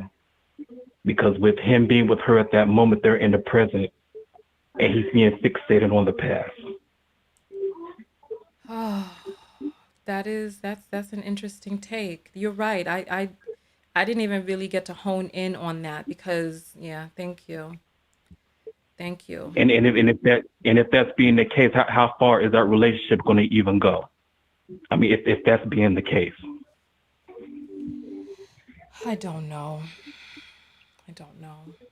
Thank you. I don't even know what to say. Thank you. I mean, And then, like, something else I couldn't understand was how he had a problem with being bashed. When as soon as he came on the line, that's exactly what he was doing. Yeah, you know what? Hold on. I'm going to stop you right there because I'm a little discombobulated after our last phone call. It is the policy of this page that we do not take new phone calls to discuss people from past phone calls. So I'm just a Okay. little thrown right now. So I'm engaging in behavior that I do not condone. So I apologize for that. We do not discuss prior callers on new calls because he said what he said, that was his call, and now this is your time right here. Okay, I'm just trying to redeem us black men in any way that I can. You don't need to That is not all of us. No, you don't need to redeem black men because he represents himself. You represent you. So if you have something that you want to say from your point of view, you can speak from your point of view, but you don't have to. He is an individual man who feels the way that he feels. He says he stands by it. Apparently the matriarchs of his family, are okay with what it is that he's doing. And so that is, I would love for him to call back. You know what, Sarah, contact me privately because I want to find out whether or not you yourself, sir, like virgins or seek out virgins to date. I want to find that out. So nonetheless, listen, did you have a comment from your own point of view about something that you wanted to speak about on this call? I'm sorry, I apologize. And this has not happened here before on the show. And so do not expect to call in talking about other callers. I was just a little I know thrown. I'm fairly new to your page, so that was a rule I was unaware Yeah, of. no, it's okay. You know what? I'm going to put that on the list of rules that I read out in the beginning so that we can all be on the same page so that we can understand. Because that is something, because, look, I'm from New York. So I like to keep it real and 100, as people say. And so if we're going to say something, we say it to that person. So if it's a group call, that's one thing, but not one person get off and then another person come on. I don't condone that. But yes, so nonetheless, my dear, did you want to say something from your point of view that is independent of anyone else or anybody else's thoughts? What was that? Is that a cat or a child? That I have 2 cats and 4 kittens in this house, and they are crying for my attention. Okay, all right.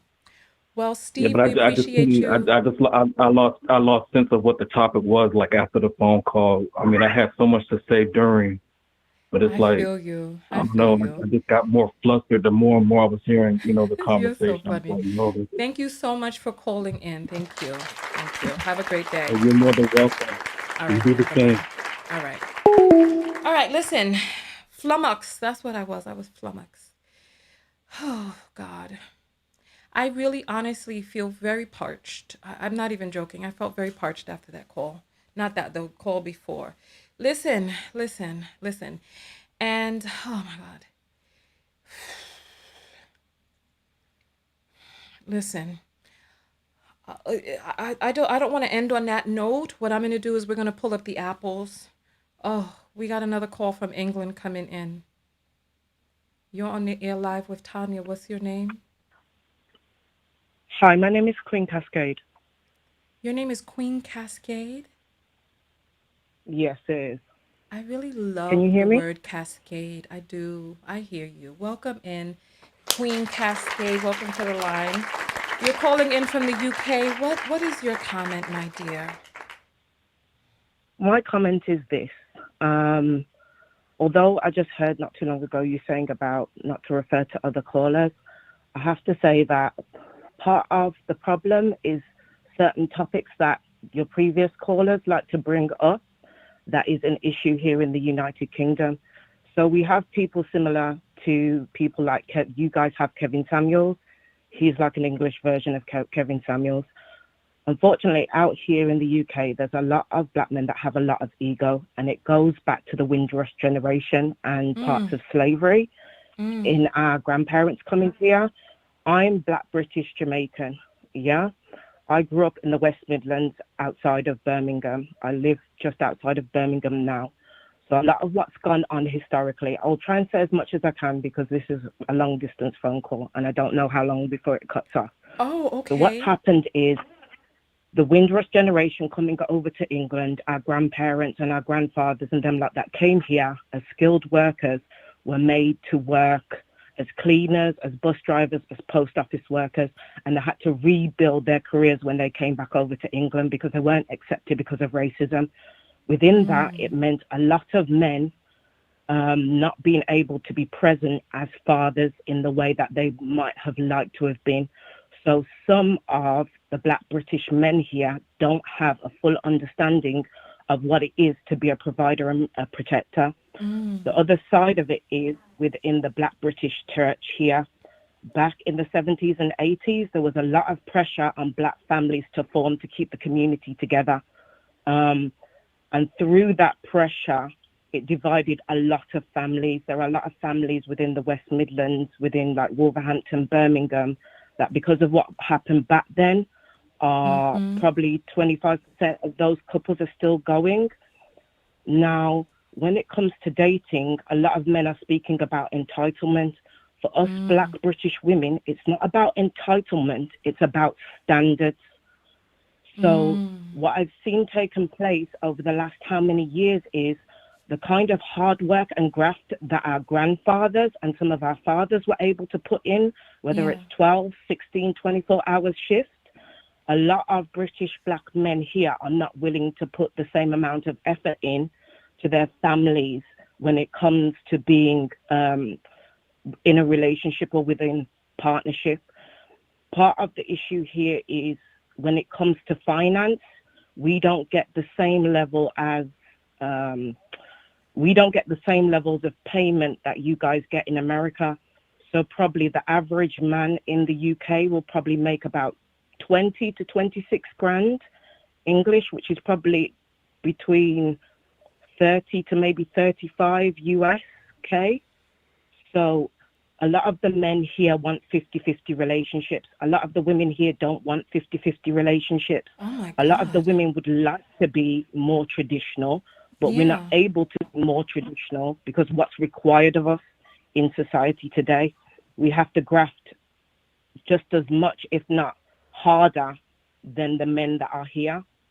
So a lot of men want to be able to spoil themselves and invest in themselves, but some of them are not willing to invest in the women that they're with or the families that they want to claim that they want to provide for.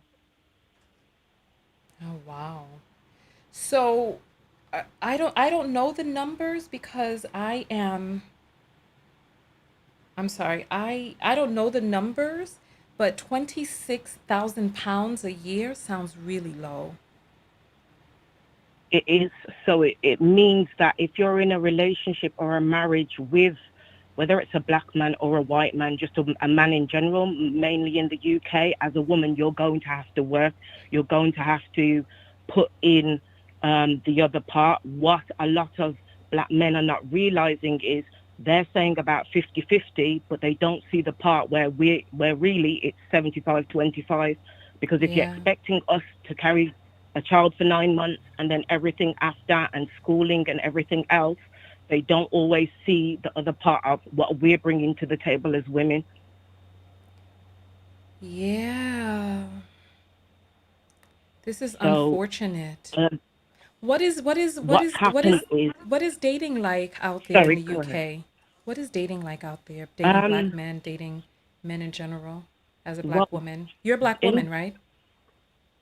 Yes, I am a Black woman. I'm probably about the same skin complexion as you, maybe a couple of shades lighter. Okay. We have the similar issues in regards to mixed race women, light-skinned women, and white women being put on pedestals. Really? A lot of Black men here don't want to date properly. Like, as Black women, a lot of us have been taught how to date. A lot of Black men don't want to date Black women or women properly. So when it comes to taking you out on a dinner, they don't want to do that. There'll be things like they want to just Netflix and chill, or they want to find a way around it so they can get to the good stuff, so they can get, So for myself within dating, I don't it's very rarely that I date Black British men because of their behavior, because of their entitlement, because of their egos.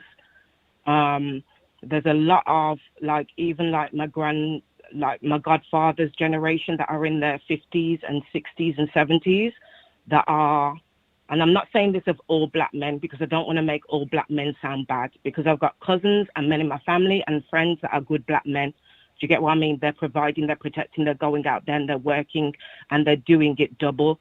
They're in relationships. So what it means is, sorry, I'm a little behind in my train of thought. What it means is the amount of Black men out there, there's not enough for the amount of Black women that are here. And then you've got a good percentage of Black men that are with white women in interracial relationships. Personally, myself, at the moment, I'm dating an American. So I'm sorry, Black American American ladies, or you're white probably going to American? find... Pardon? Black American man or white American man? A Black American man. You stole our Black American man? I'm just joking. I'm sorry, ladies. I'm sorry that joking. it's just the way it goes. You can't blame us if it's a case of the kind of men that we're having to deal with that have got this attitude and ego and don't want to compromise in relationships. And if we're able to find people that are, outside of the typical circles that are going to, are compatible and going to provide and are going to protect, then we're gonna we're gonna go in that direction. Me, you know what, Pete? We as Black women, we have to find love where we get it. Find love where if that's with a Black American man, an Asian American, white American, a white Italian, a Black German, wherever you find love, my dear, get your love, girl. Get your love. What I wanted to say also is there's a lot of, sorry, I don't mean to cut you, but there's like a delay because of how far I'm calling from. There's a lot of Black men now that are also dating a lot of Asian women and dating from other migrant communities as well. And then people have to remember as well that you've got men who are a part of the LGBT community. So there aren't as many Black men statistically as we think for the amount of women in comparison, because now we've got more women than men ratio when it comes to women in general and when it comes to the Black women that are being born. My Lord, this is sad. Well, you know what? We appreciate you taking the time to call in and give your point of view. Thank you. Thank you. Thank you, Tanya. All right. You have a great day. Bye-bye. All right. You too. Bye. Oh, my goodness. This was quite... Whew. Thank you all so very much. I'm going to have to go drink some water. I really am parched. I'm parched and saddened. I'm disappointed, forlorn. I'm feeling so many feelings right now. We're going to read the apples. And then we will get out of here. So Makiba sends $5 and says, good show. Thank you, Makiba. We appreciate that. Leah sends $5 and says, men simply wouldn't exist without women. They're jealous. It's unfortunate. It's unfortunate. Angelica sends $2 and says, Tanya, thanks for educating this foolish man. You must be talking about when Sarah was on the line. Child, listen. I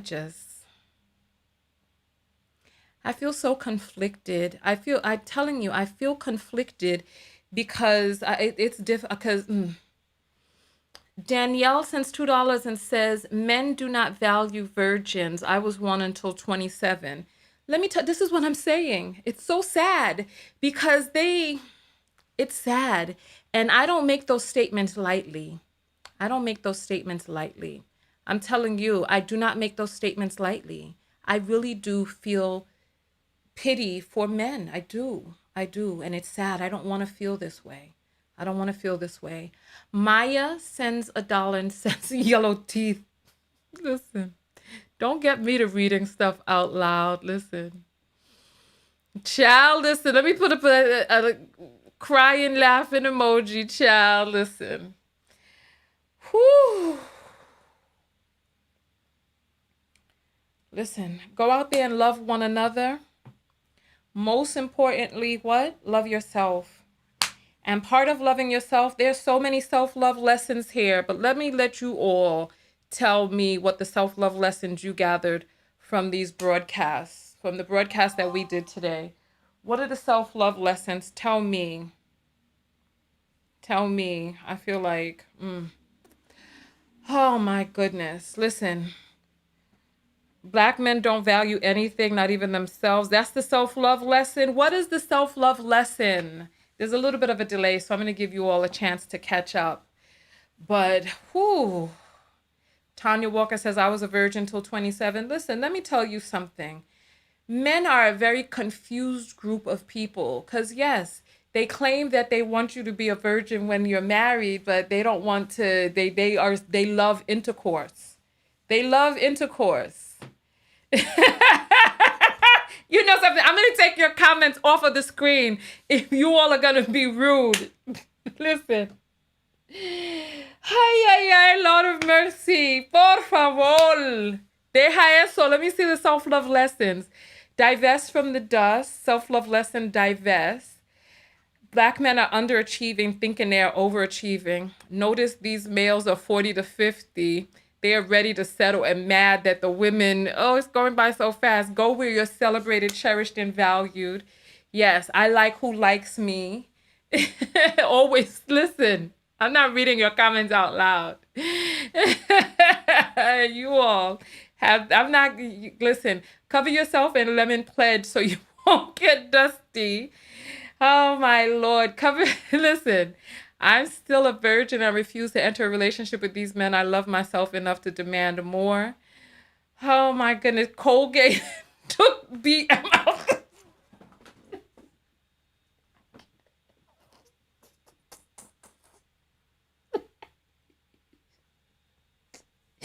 I cannot right now. I cannot. I'm not going to.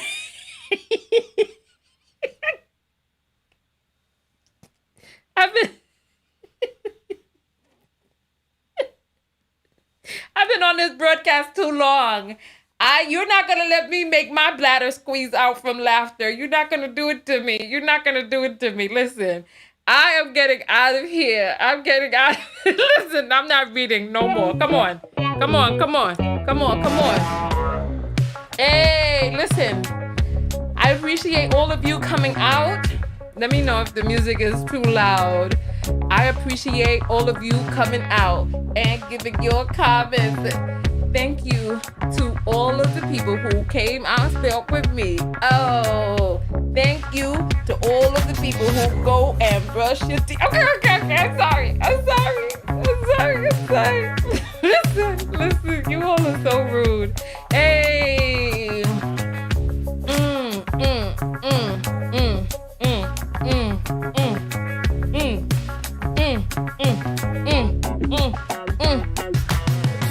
Hey, thank you all so much for coming out. Listen, I'm not reading your comments anymore. I'm not reading any of these.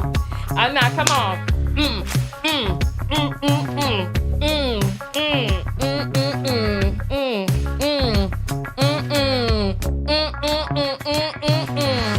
Hey, you know what we're gonna do?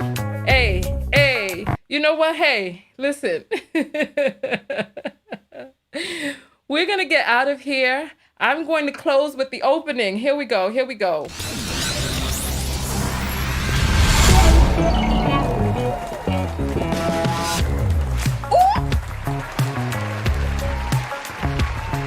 Hey.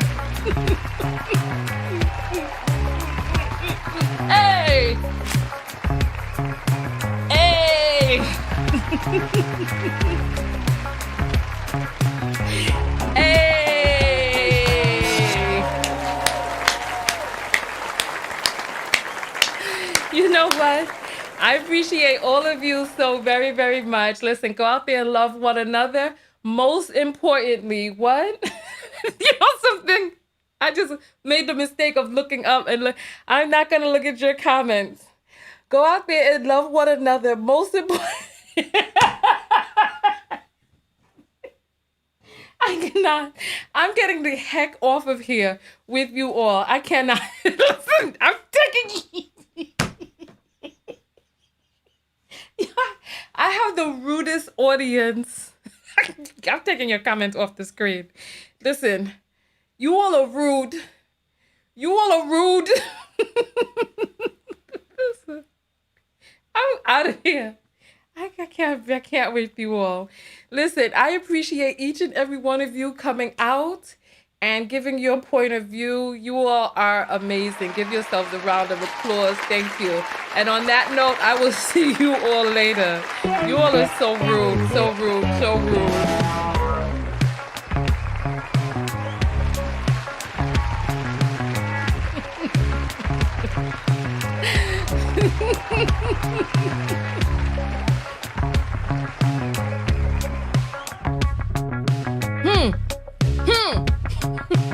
It's my TKO dance. Oh, hey, giving you lots of shoulder action today. Ooh, ooh, ooh. Brush the dust off. Brush the dust off. Oh, oh, oh, oh, oh, oh, oh, oh. Robot, robot, robot. Brush the dust off. Listen, all right, I'm getting out of here. Listen. I'm done with you all. Let me go get my belt, because you all are misbehaving. I'll see you all in the next video. Peace, y'all.